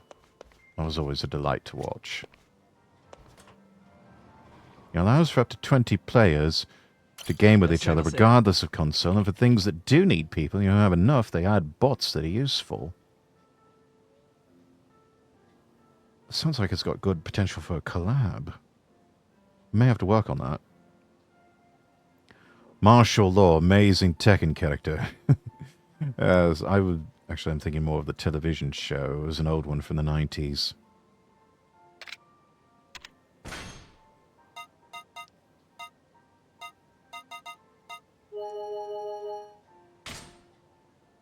Five of those, good for about 50,000 yen. I remember that show. My great-grandparents used to watch it all the time. Yeah, that was like one of the first big breakout performances in the West for Sammo Hung. Before that, he had been confined mostly to a lot of like Hong Kong action films and kung fu movies.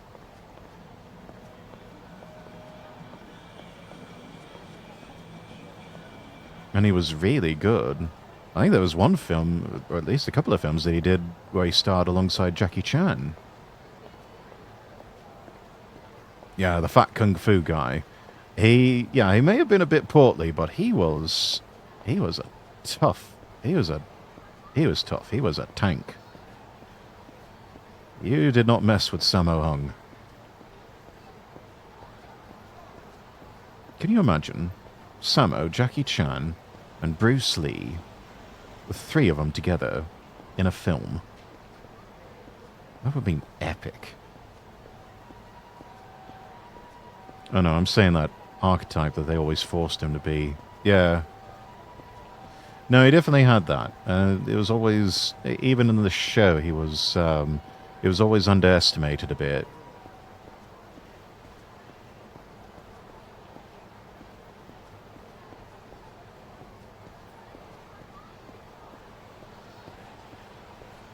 I believe at one point they even did a crossover with on Martial Law with Walker Texas Ranger. What do you want, mate?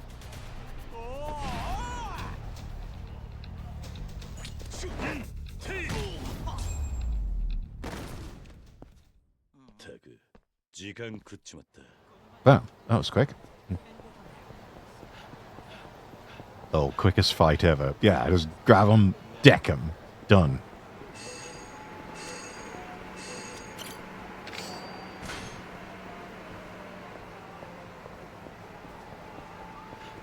Let's see, there's the Popo.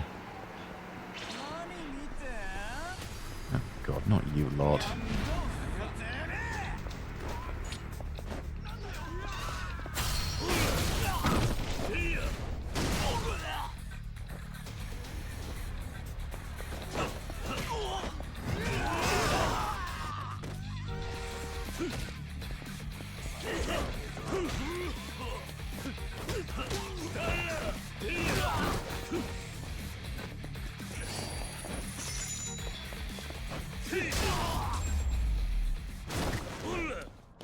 Good しばら timing. く寝てろ。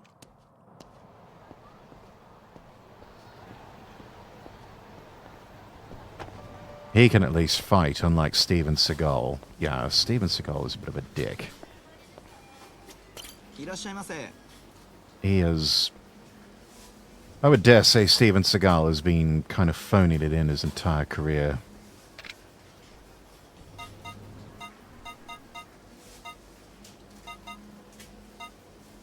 Let's see. Oh, I like these bentos. Bento lunch set, pork tonkatsu bento, special yakisoba, sushi set, luxury yakiniku bento, spaghetti with meat sauce, yes please, Odin, club sandwich, pork katsu sandwich, that sounds really good, tuna and egg sandwich, not crazy about tuna and egg, but we'll get one. I've never been one for tuna fish, you know, like a tuna fish sandwich. Never could stand the smell of it. Seaweed onigiri, salmon onigiri, tuna onigiri. God, I could go for a bento right now. Currently fasting for another 3.5 hours. Don't worry, action. You'll make the dinner, and you're gonna eat good for the next few days at least.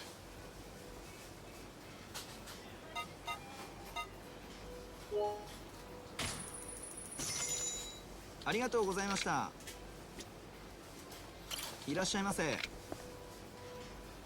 see. Oh, forgot about the steam buns. Imuraya steam bun. Widely loved staple. Bean paste bun. It's got red bean paste. Yeah. Ah, the pizza buns. Love pizza buns. 3 types of cheese and tomato sauce. And a curry bun. Hell yeah. Azuki bar. Chicken broth pho. Jan super cup. Carefully crafted hard jelly made with Hokkaido red beans. Yes, please. Let's get some cookies while we're at it. And some milk.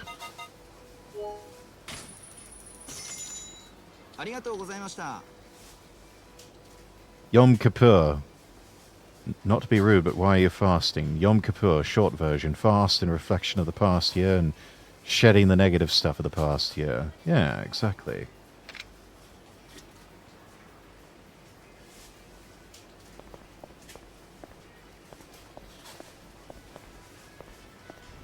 Good for the soul, and, you know, occasionally it's pretty good for the body, too.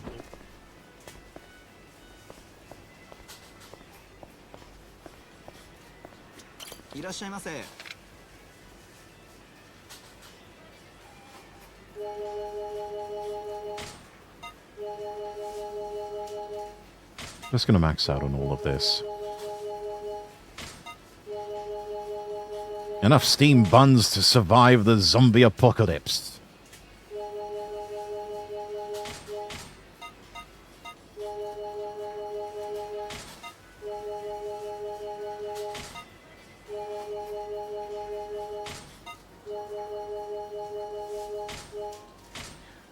Are bean buns good? Kind of feels like it'd be bitter. No, actually. Red bean paste is actually tastes rather sweet, naturally. So yeah, no, it goes really well in a lot of traditional Japanese desserts. So it's almost like, gosh, if I had to compare it to something like maybe a kolache or, I don't know,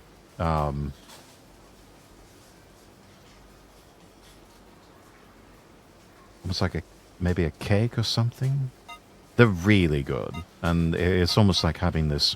It's like this really mildly sweet dessert. It's not overly sweet. It's just the right amount of sweet. If there was a Zen level of sweetness, that would be it.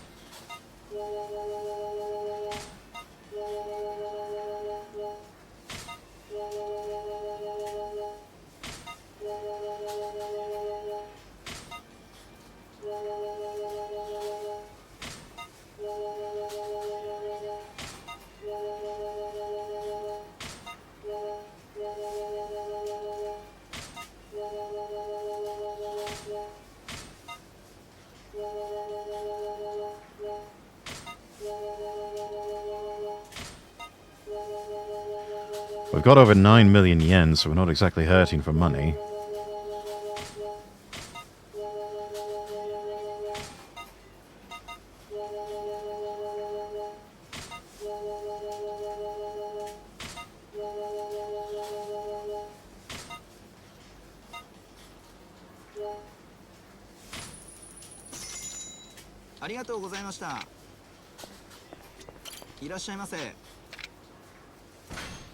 Let's see. Use the equipment box for anything.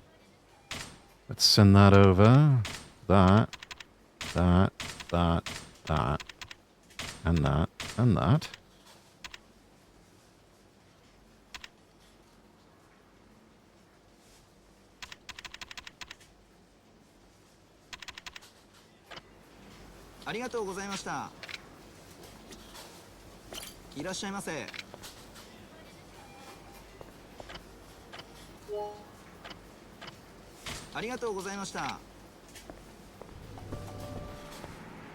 Listening to Japanese jazz while getting drunk on sake.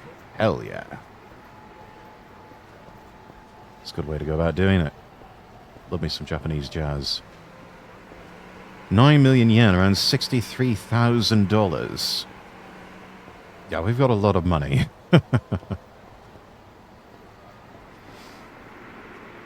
I don't know, I'd be terribly nervous about walking around with about 63 grand in my pocket.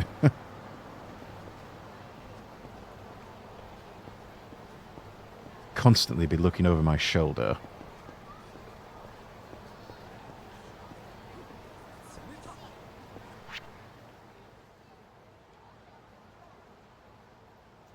But then again, Kiryu's a tough old boy. He can handle it.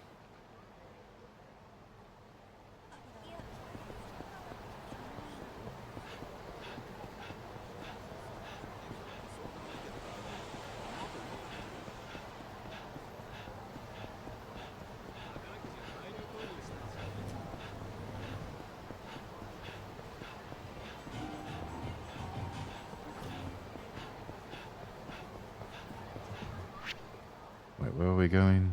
Oh, right. He's Pimpzilla, and he wants his motherfucking money. Motherfucker. He's Pimpzilla, yeah, yeah. And he wants his motherfucking money.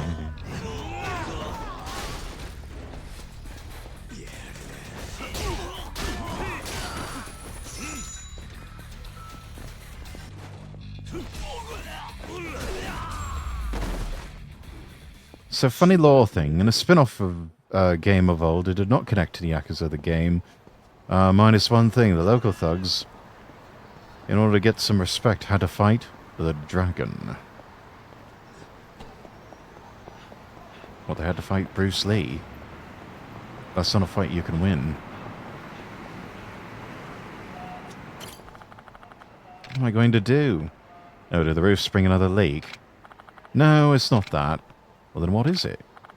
Well, the contractor I hired to fix the roof just sent me his invoice. I'm shocked it came out to almost 5 million yen. 5 million yen? He said the whole roof was a hazard, so he took it upon himself to fix a bunch of problem areas. So then he raised his rate. Apparently the foundation was in danger of crumbling, or so he said. This is a crisis, Kiryu-san. I don't know what to do. Let me take over on this. I wish I could, but I think he got frustrated by me. He isn't responding to my messages anymore. Yeah, this is sounding more and more suspicious. I think you may have gotten scammed, Suinaga-san. What? Sorry, but before we pay another yen, I need to have a word with this contractor. You tell me when he starts asking for the money. And try not to worry, I'm on it. I won't. Thank you, Kiryu-san. No, Kiryu, since he's the dragon of Dojima. Ah, okay. It was meant to be a way to explain why so many street punks randomly attack Kiryu. Ah. In order to get respect, you have to fight the dragon, and yet they all end up losing.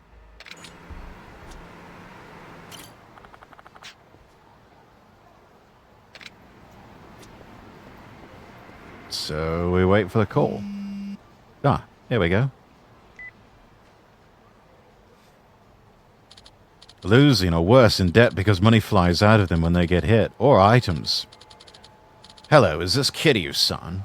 This is one of the con artists from Everyday Renovations. That's short for construction artist, mind you. Uh-huh. Suinaga-san gave me your number. You'll be the one paying the 5 million we're owed. Let's slow down. We only hired you for 250k's worth of work. You can't fix things without asking and expect us to cover it. Haha, you hear yourself, sir. We only did the extra work out of the kindness of our hearts. For the children. You know, you're not the first to try a stunt like this. You're trying to scam us out of an honest salary, sir? Yes, mistress. Thank you so much for the follow. Bonk the Lord, no.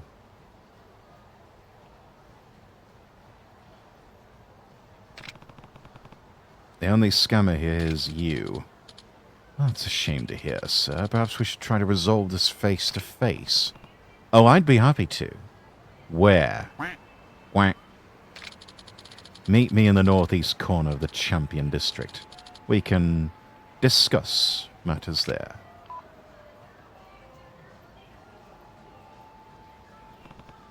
Yeah, Champion District alleys aren't where you go to talk.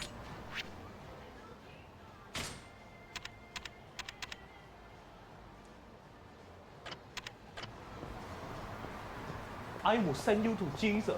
That's exactly what we're going to do, I will Kotsa. send you to Jesus. Yes. King Panzo, looks like you two are thinking the same thought.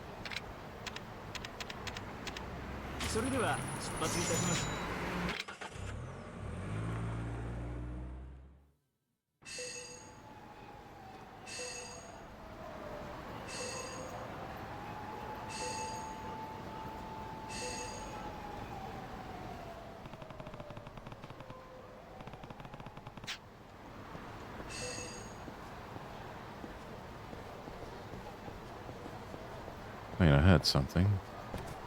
There's another locker key close by.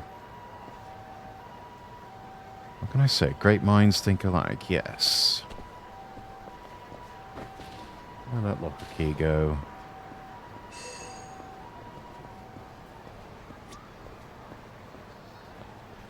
Where did it go? Where is it? There it is. Talk about the bicycle. There we are. G1.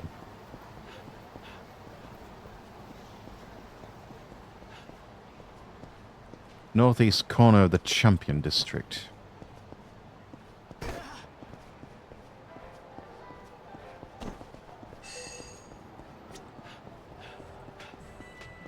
There they are.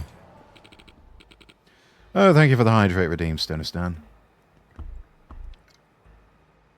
Kiryu-san, I presume. That's me. As I said over the phone, you owe us 5 million. I needn't remind you a contract was signed. And just as I said over the phone, we only ever agreed to pay you 250 grand. We're not forking over a yen past that. Now that's a problem. We need you to pay, sir. That is, if you don't want to find out what happens to people who don't. Is that a threat? Look, friend, I suggest you pay up. You really want to find what's down this rabbit hole. Who knows what might happen to the kiddies. Did you just threaten a bunch of children at an orphanage? You are going to regret that. Is that so? But again, won't come to that if we beat the money out of you. I should love to see you try.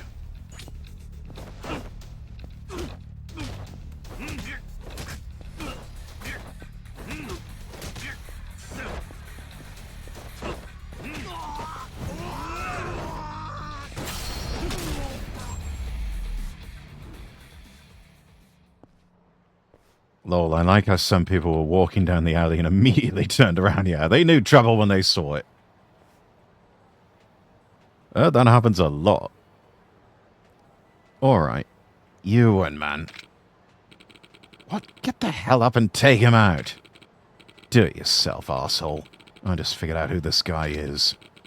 This is not my problem anymore. Well,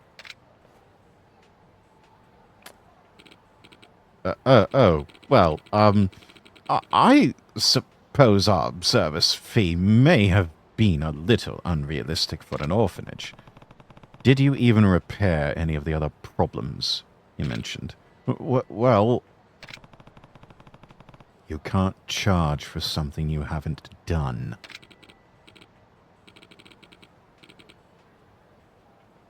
Hey now, duckface. Right you are, sir. I'll cancel the invoice, I promise. Good. Oh, and here. Please, feel free to give me a call if you ever need work done, sir. I won't. But thank you. I'll give you the best price in town, sir. Anyway, great doing business with you. Yeah, that's right. Run away. Little bitch. Hi, Uncle Kaz. The roof's fixed. All the kids are really thankful for what you did for them, so they sent you a letter. I think Suinaga-san has it. Oh, sweet of them. Kids really look up to me that much. Wow. Guess I'll have to give Suinaga-san the good news. Oh, did they move shellac over here?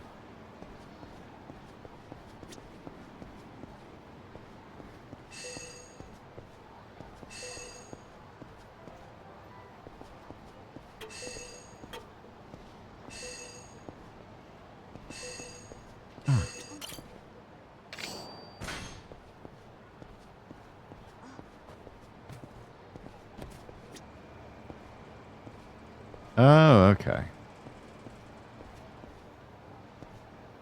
It feels like they moved some things around.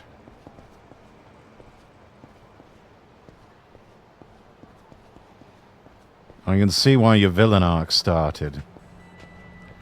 You know, sometimes a reasonable man is just pushed too hard and has to do unreasonable things.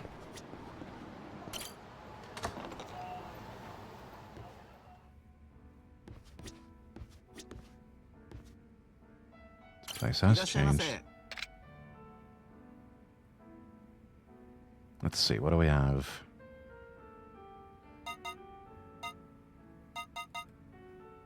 Yamazaki 18-year-old. A deep, mature, full-bodied whiskey. Flavor is a mix of dry fruit and chocolate. I'm having that. Hakushu 18-year-old. A whiskey with a velvety taste and sharp fragrance that can only be achieved with the use of mature malt. Its balance of complexity and simplicity is perfect. Yes, please. Hakushu 12 years old. I had a bottle of this as a graduation present to myself. It was really good, too. Hibiki, 7 years old. Love Hibiki. Ooh, 21-year-old. Has a blossoming, lingering taste achieved by blending a medley of 30 different malts. Delivers a luscious splash of serenity with each sip. Macallan, 12-year-old. Lafroig, 10? A friend of mine ordered a bottle when we ate at a Korean barbecue place. Oh, yes. Goes quite well with Korean barbecue. Oh, Ballantine's. That's a really good one. 40 types of carefully selected whiskies aged for 12 years.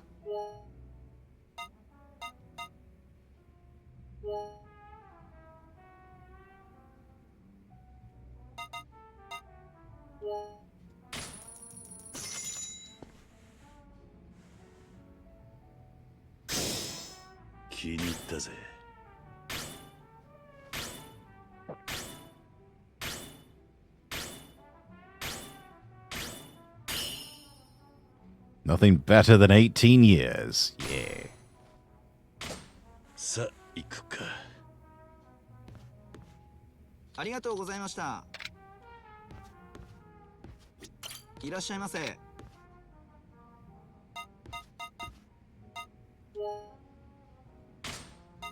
I'm too drunk. Can't drink anymore.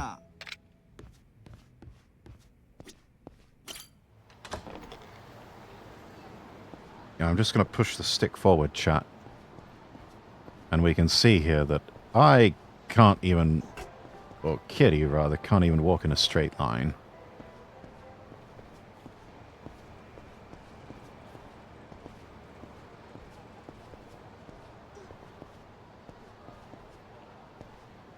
I haven't been that drunk in ages. Yeah, it's been a while for me too. Whoa. Yeah, even worse if you try to run.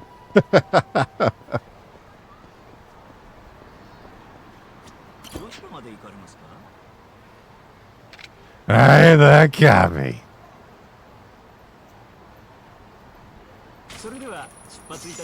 I take me.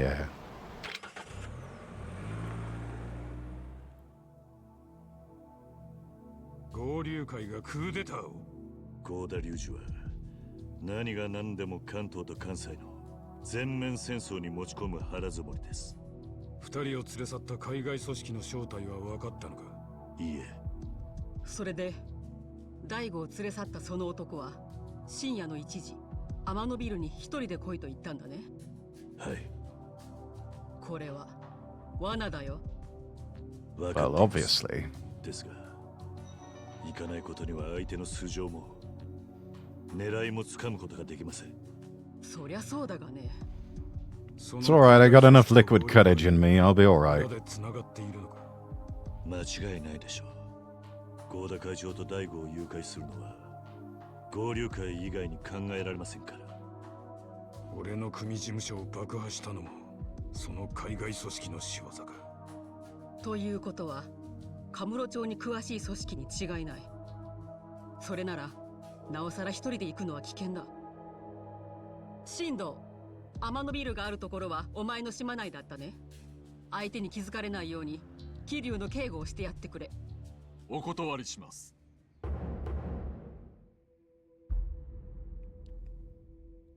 Patriarch of the Nishikiyama family. うちの若い衆は桐生のおじきに組み潰されかけた恨みを忘れちゃいません。ですから警護なの。バカ野郎。あれは錦山が裏切ったからだろうが。そのことは重々承知しております。しかし自分たちが錦山の親父に惚れてこの世界に足踏み入れたんです。今でも親父に対する思いは変わりないんです。組の方針に従えないのかい？たとえ登場界の大門を外されようと、それだけ。分かった。錦の男気を一番よく知っているのは俺だ。お前たちの気持ちはよくわかる。ただ一つだけ聞いておく。何でしょうか？俺に対する恨み以外腹の中に包み隠してるもんはないだろう。ありません。そうか。それなら失礼します。Music got intense. Yeah. Now it just sort of faded out.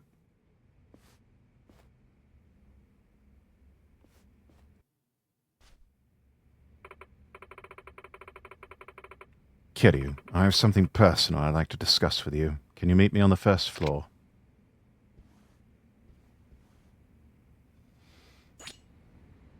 That is one lady you do not keep waiting.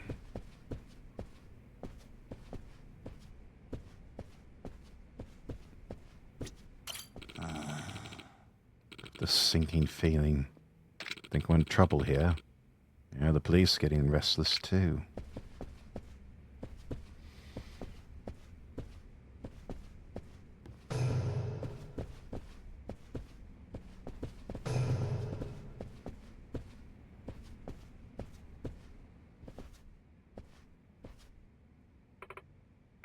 Here, I'd like you to have this.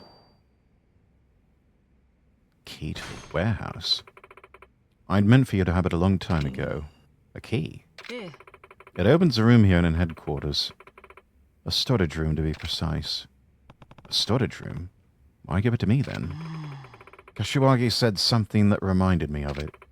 The personal effects of several of the officers we lost last year kept in there.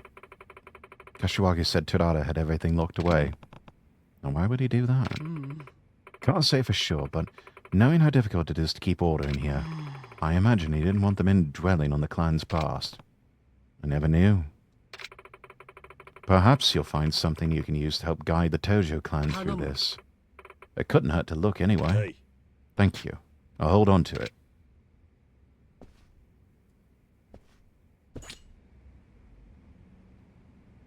Right. Time to go find the hidden room. Tojo Clan's got so many secrets.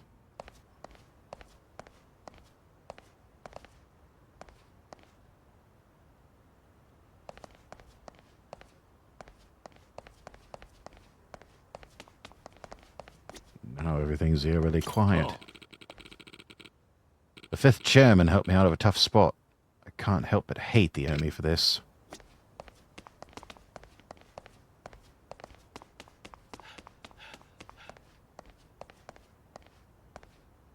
Not that way.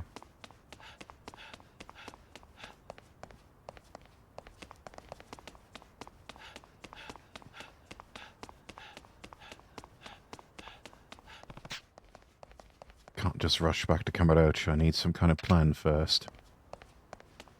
Oh, so it is somewhere around here.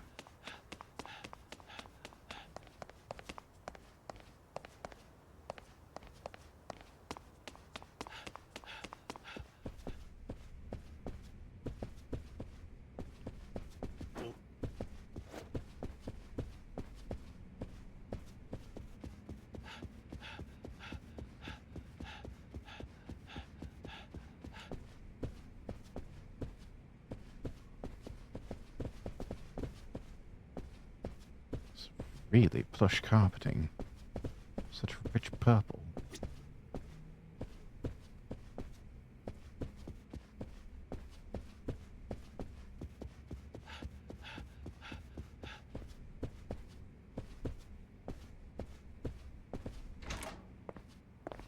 Wonder.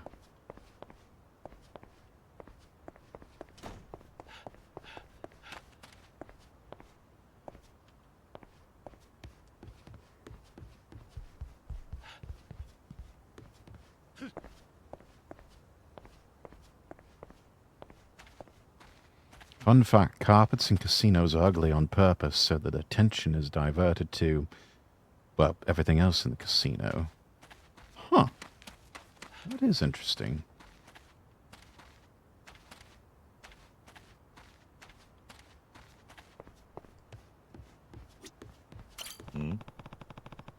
Used to be a wall scroll here. Must have been cleaned up. Nothing for me here, though.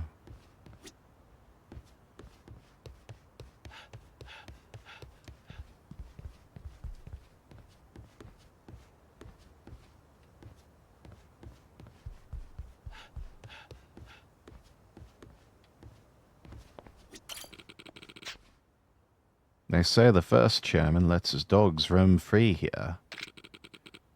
A whole pack of Dobermans just cruising around the yard. But 3rd chairman said I had trust issues with dogs, I heard.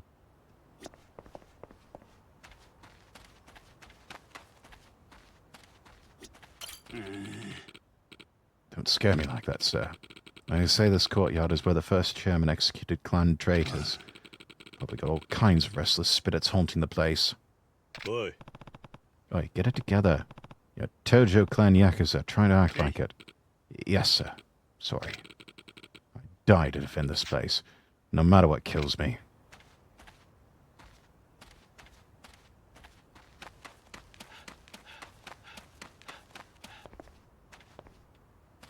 Can't climb over.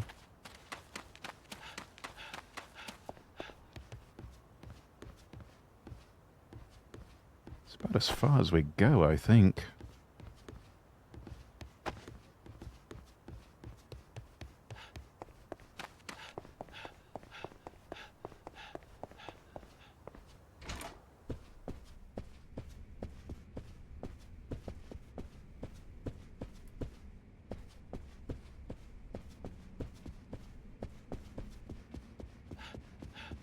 Now, if I were basement access, where would I be?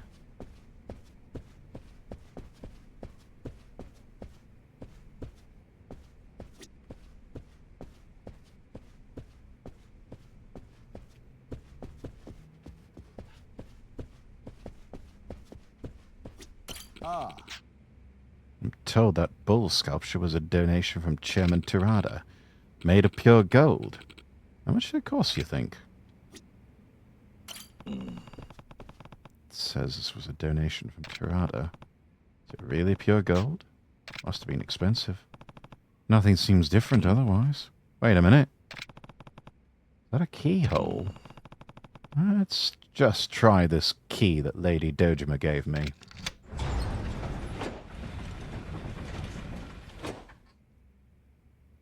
Nani?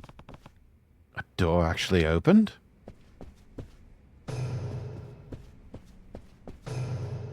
The plot thickens. Nameless katana.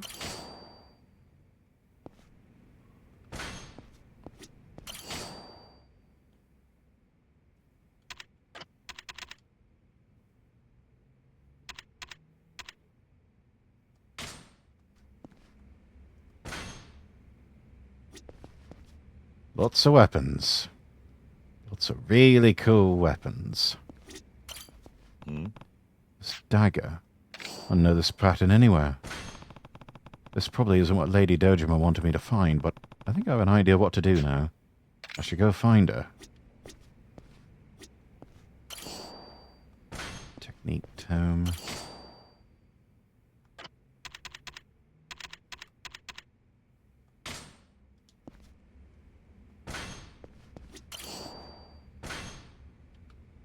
Purple one.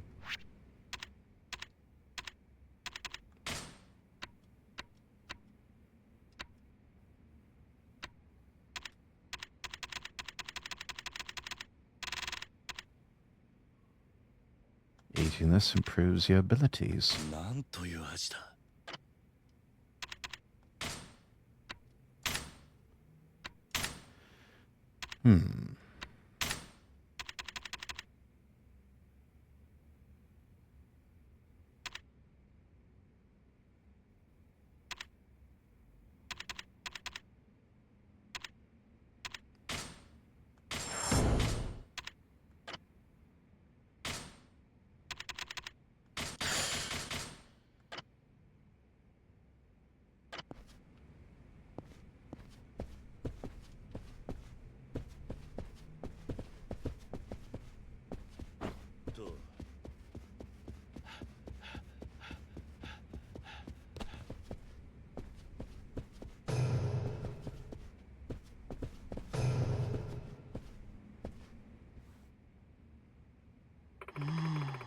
If Shindo's attitude is anything to go on, we should prepare for the possibility that the Nishikiyama family could break from the clan. True, but losing them would mean losing half the clan's manpower. The Nishikiyama family got that big. After last year, Shindo took command and absorbed what remained of the Shimano family too. They were the clan's two biggest groups, and combining made them massive. Stepped away for a sec. Why are we wandering in a Japanese Resident Evil 1 mansion? Gathering items. Getting ready for something. I don't know what. The Go-Ryu could invade Kamurocho any day, and now this. We can hardly hold ourselves together, much less fight a war. What if he were to come back? Who? There's only one guy I know with the power to stand up to the Go-Ryu clan as an equal. Oh, don't tell me. Hey. No, I'm dead serious. Oi. Are you crazy? A mad dog doesn't take well to collars. I've seen what happens firsthand. I know the risks, but I also know what's at stake. If you're sure, I'd suggest trying Purgatory then. He hangs out there? In a manner of speaking, yes. But things have changed since last year. Better that you see that for yourself. The entrance is still through that public bathroom near West Park. I was going to say the actual Purgatory is at a weird club of sorts. If you'll recall, Purgatory was made out of an old abandoned metro station in a park that homeless had gathered around. It was organized by this, we could call him a surveillance savant, the florist of Sai. I never understood it, but it makes about as much sense as Purgatory does. Be careful. I'll do my best.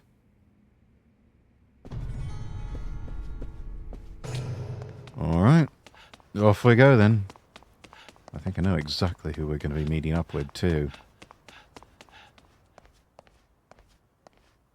Oh, I got a dispatch from the company saying there's a gas leak on the premises. I need to get through here. And nothing's come down to me, so I suggest you turn round. But if I ignore it, I'm going to lose my job.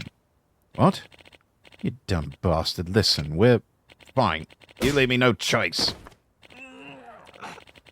The fuck are you doing? Hey, you okay? Damn.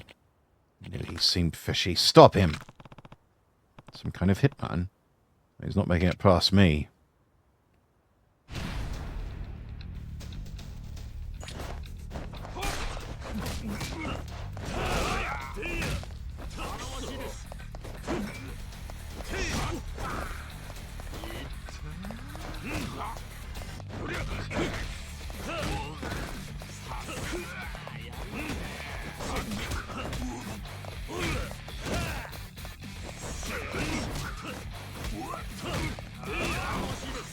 Got him cornered now.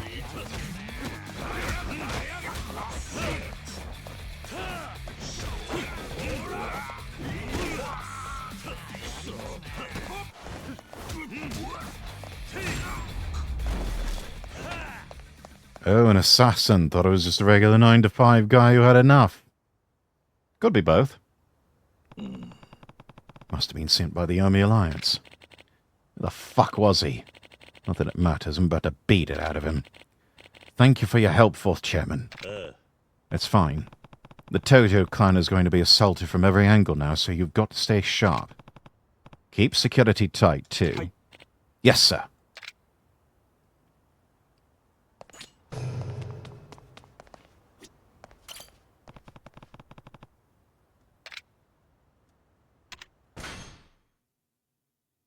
Let's head back to Kamurocho.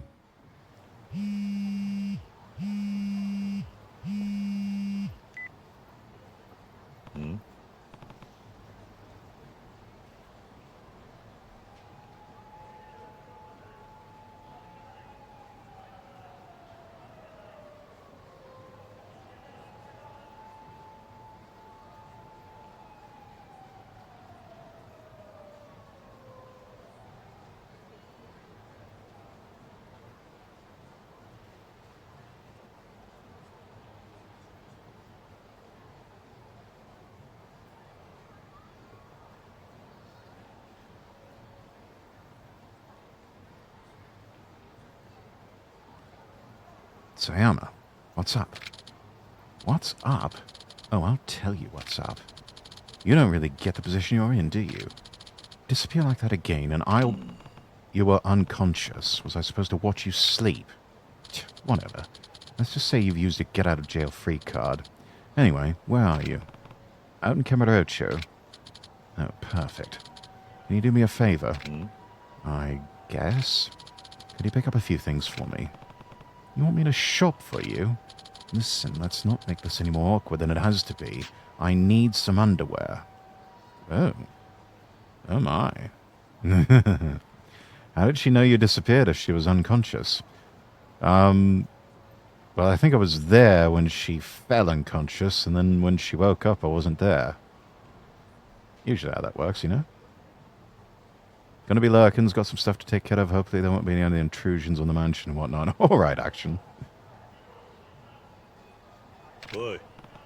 Wait, what? Is this a joke? Look, I didn't know I'd be staying in Kamurocho like this. You were the one that came along. And while you're out, I could really use a beer. Nani? Right, so knickers and beer. Got it. Underwear and beer. It's two things. Can you manage that? Listen, I'm not your personal... Oh, sorry, what? You're breaking up. Thanks, see you soon.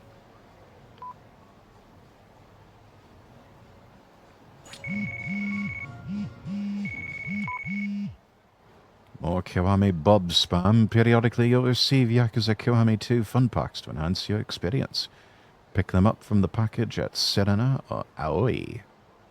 You can only receive fun packs once per save file. If you obtain a new outfit, you can use the waiting room and set an AOE to change into it. You can only change your outfit in Premium Adventure. Ah. Right, not exactly the shopping list I'm used to.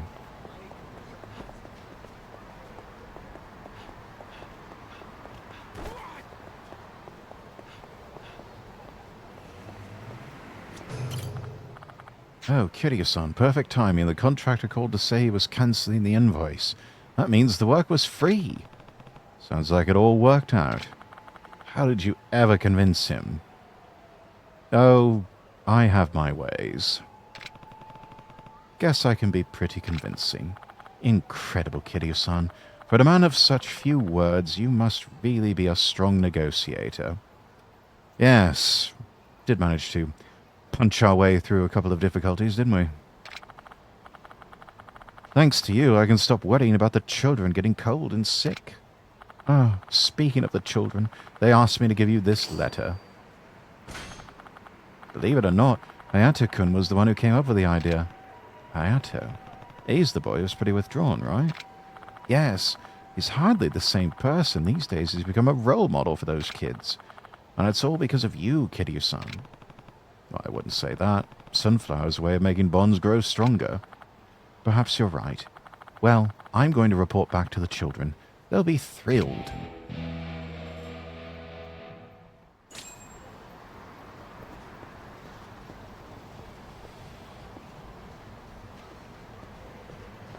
Okay. Let's get what we need from Don Quixote.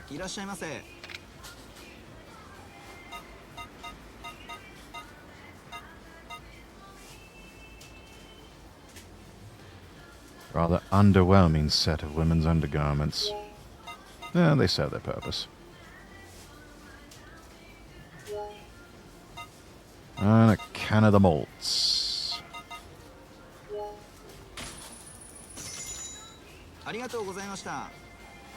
And thank you for not judging.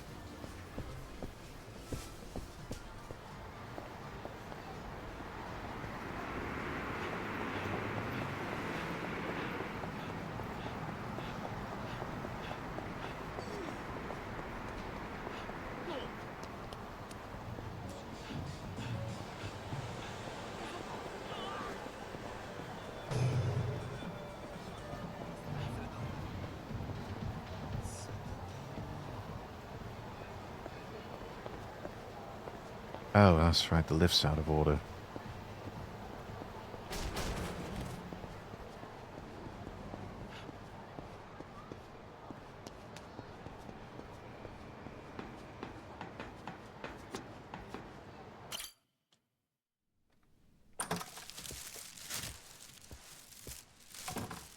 帰ったぞ。おい、どこにいるんだ？どこへ行ったんだ？ああ、さっぱりした。汗で体中がベタベタしてたからサウナにでも行こうと思ったんだけど、隣の店にシャワーがあったから勝手に使わせてもらったわ。そうか。多分昔風俗店だったんでしょ。狭いフロアにあんなにシャワールームを設置して。関西なら一発で謙虚だわね。体はもう大丈夫なのか？やっと熱が引いたわ。傷口ももう痛まなくなったし、これでいつものように動けるわ。まだ無理しない方がいい。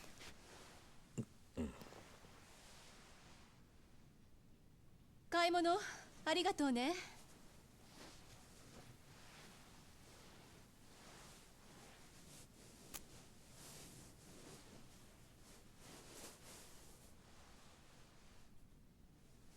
なあ。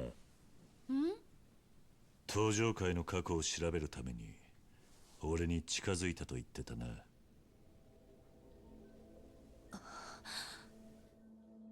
彼の身辺保護をすれば登場界に近づける。そうすれば過去に何があったか調べることができるわ。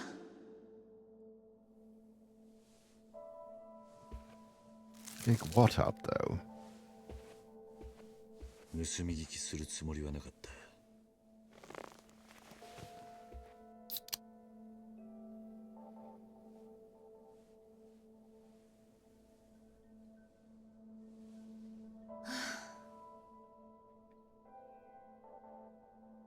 そこまで分かっていて、なぜカムロ町に連れてきたの？登場会と聞いたからな。興味があるの？まあな。Understandable. 何があったのか教えてくれ。ママが話していた通り、私は本当の親を知らないまま育ってきたの。小さい頃から病気で死んだと聞かされていたけど、ママが何か隠していることは薄々感じてた。そんな時ママが電話で怒鳴っているのを聞いちゃってね。なんて言ってたんだ。カオルは登場会のせいで不幸になったってね。登場会のせいで？あの時ママは私の過去を知っている人と話をしてたんだと思う。それから十数年、何度となくママにそのことを聞いても何も教えてくれない。 Jeez, 10 years couldn't wear down her resistance. って言うばかり。お前の勘違いってことはないのか。ママの反応を見ればわかるわ。絶対に何かを隠してる。でもママを問い詰め続けるのは私も辛い。だから警察官になって自分自身で調べる道を選んだの。お前は両親を登場会に殺されたと思っているのか。Kiryu is getting pretty old. これだけ自分の生い立ちを隠されたら、 Yeah, I think そう推 he's 測するのが普通でしょ。 by this time he's in like his late 30s, early 身辺保護の 40s. 名目で俺に近づいたってわけか。相手に手の内がバレちゃ刑事失格よね。お前の気持ちわからないでもない。え？俺にも隠された過去があったんだ。隠された過去？ああ。だが俺はそれを知ってしまったことで苦しかった。知らない方が良かったとさえ思った。もしかしたら人間には知らなくてもいい過去があるんじゃないのか。それは自分の過去を知っている人間のセリフよ。そうかもしれないな。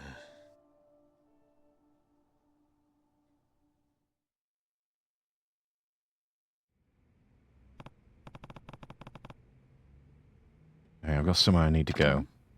Oh yeah? Where? Place called Purgatory. Purgatory? That sounds chilly. Where is it? Well, the entrance is disguised as a bathroom near the park. Really? And just what are we going to find in this Purgatory? Little corner of the underworld. You never really know. Not sure if I follow, but I'm coming all the same. Let's move. 行きましょう。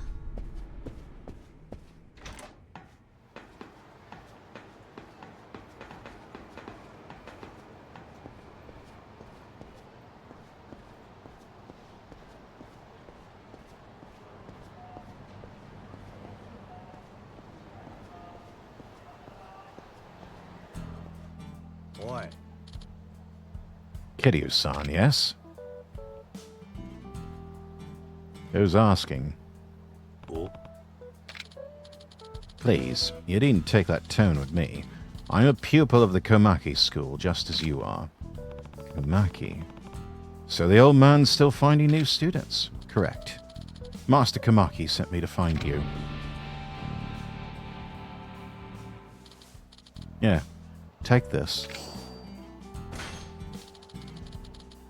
Master Komaki wasn't wrong about you. You truly are a man who speaks with his fists. Would you like to trade email addresses? I have valuable info I can give you. What kind of info? Well, sometimes I get word of tough guys who come out of the woodwork to challenge the famed Dragon of Dojima. I can tell you who these enemies are and where to find them. Surely Master Komaki's star pupil wouldn't turn down the opportunity to face a worthy adversary. You're not wrong. Great, then I'll email you. Farewell. After you win a certain number of street battles, a powerful street boss may appear somewhere in the city. Be sure to prepare well before taking them on. Interesting. With that, my job is complete. Farewell.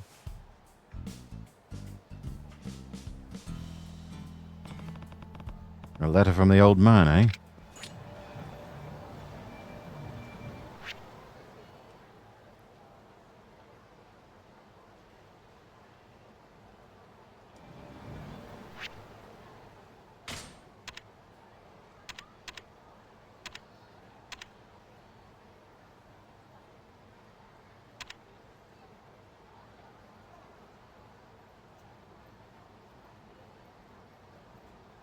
Most mysterious.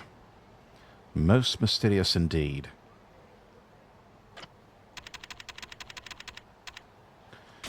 Chat! I am getting hungry for real this time. And I think it best if we go ahead and call it a day here. I need to get something to eat for dinner. And then, of course, we'll all want to gather together in the Castle Rexworth Discord, having ourselves a little bit of a watch party. There's the link.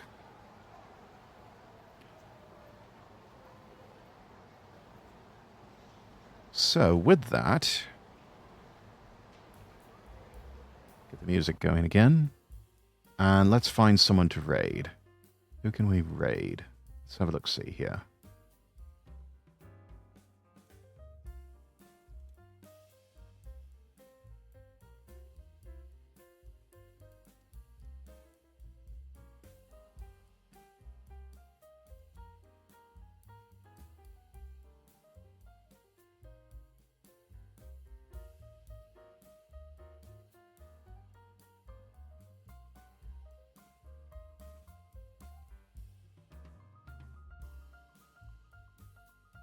Let's see who's doing what here.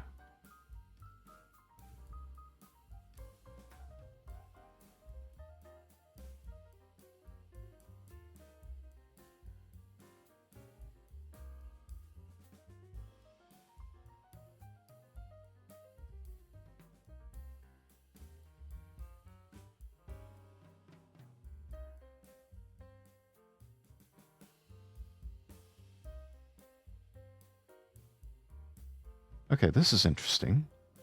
Video game music review submissions by Sleepy Project.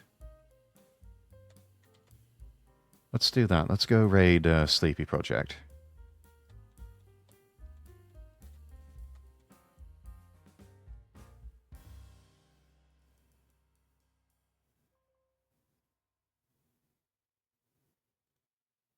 Alright, raid is being set up now.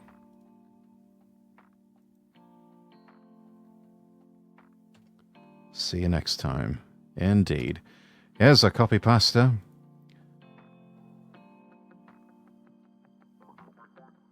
We'll go raid Sleepy Project.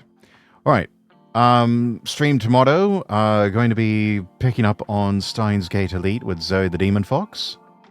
So don't miss that. Have yourselves a lovely evening. I'll see all of you over on the Discord. I'm Lord Rexworth. Wishing you all the best. And God bless.